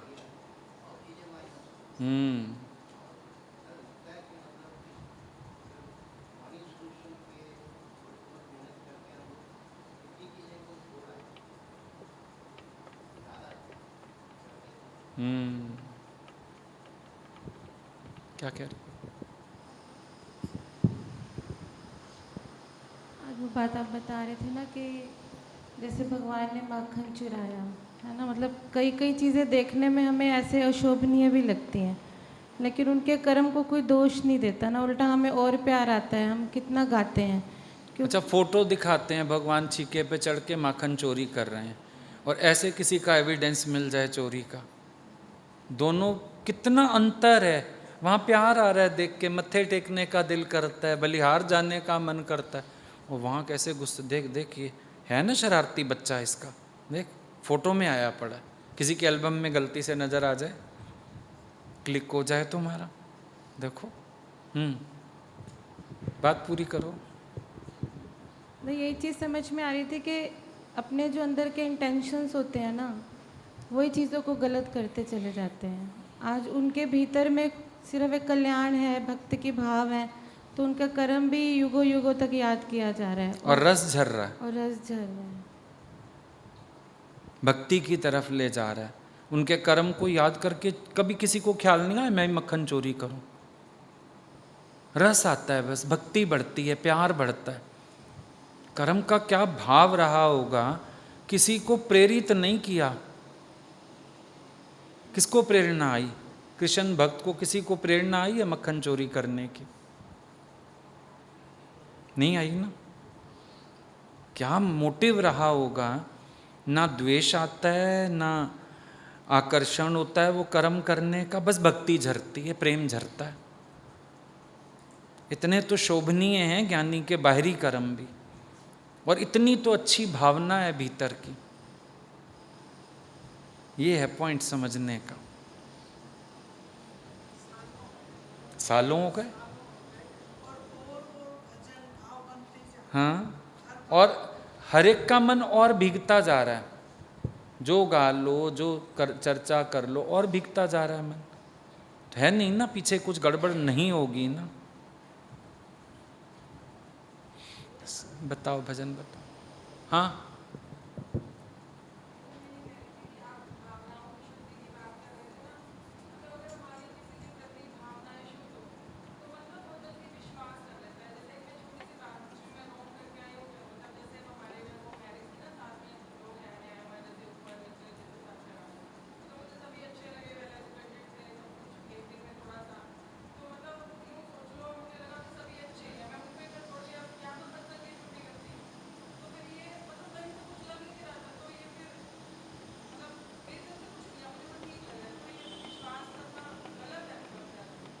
नहीं, अगर आपका इतना प्यार है उनसे तो कोई हर्ज नहीं है।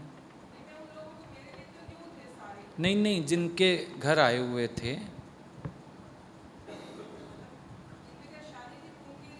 हाँ मैं कह तो रहा हूँ, जिनके घर शादी थी उनसे तो आपका अच्छा प्यार है ना, और बाकी संभाल के भी आई होगी सब। तो कोई क्या ले जाएगा, कोई दिक्कत नहीं।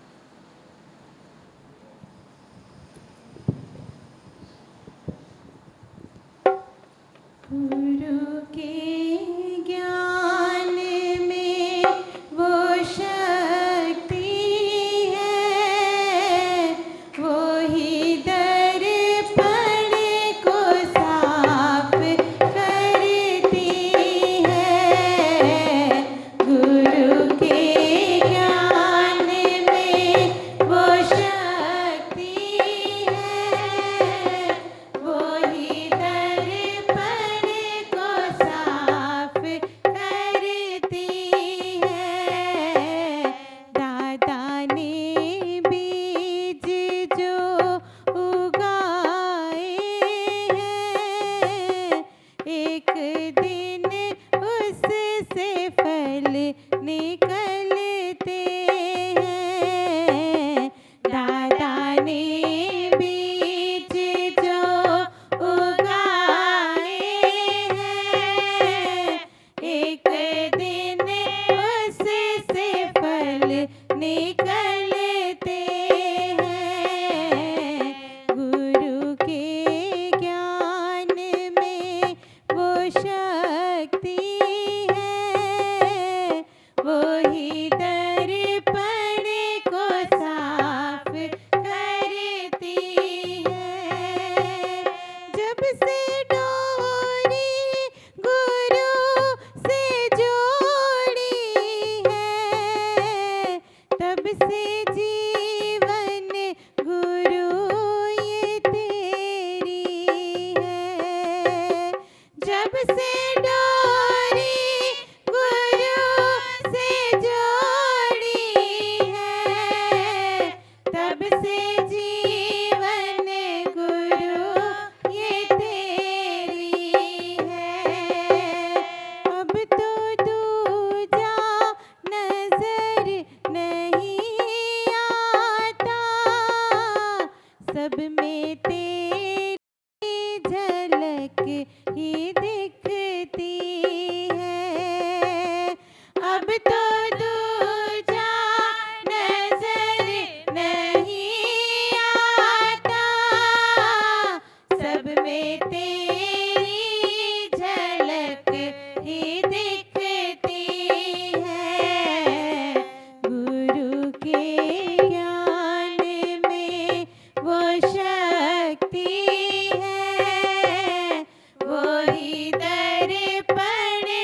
निकल जाता, सब विकार खुद ब खुद निकलते हैं। एक अहंकार जब निकल जाता, सब विकार खुद ब खुद निकलते हैं। गुरु के ज्ञान में वो शक्ति है, वो ही दर्पण को साफ करती है। गुरु के ज्ञान में वो शक्ति है, वो ही दर्पण को साफ करती है। रंग लाएगी सच की ये महफिल, मिल गई सतगुरु से ही मंजिल। रंग लाएगी सच की ये महफिल, मिल गई सतगुरु से ही मंजिल। अब तो सच ही हमारा जीवन है, जिंदगी सच में ही गुजरती है। अब तो सच ही हमारा जीवन है, जिंदगी सच में ही गुजरती है। गुरु के ज्ञान में वो शक्ति है, वो ही दर्पण को साफ करती है। गुरु के ज्ञान में वो शक्ति है, वो ही दर्पण को साफ करती है। दादा ने बीज जो उगाए हैं, एक दिन उससे फल निकलते हैं। दादा ने बीज जो उगाए हैं, एक दिन उससे फल निकलते हैं। गुरु के ज्ञान में वो शक्ति है, वो ही दर्पण को साफ करती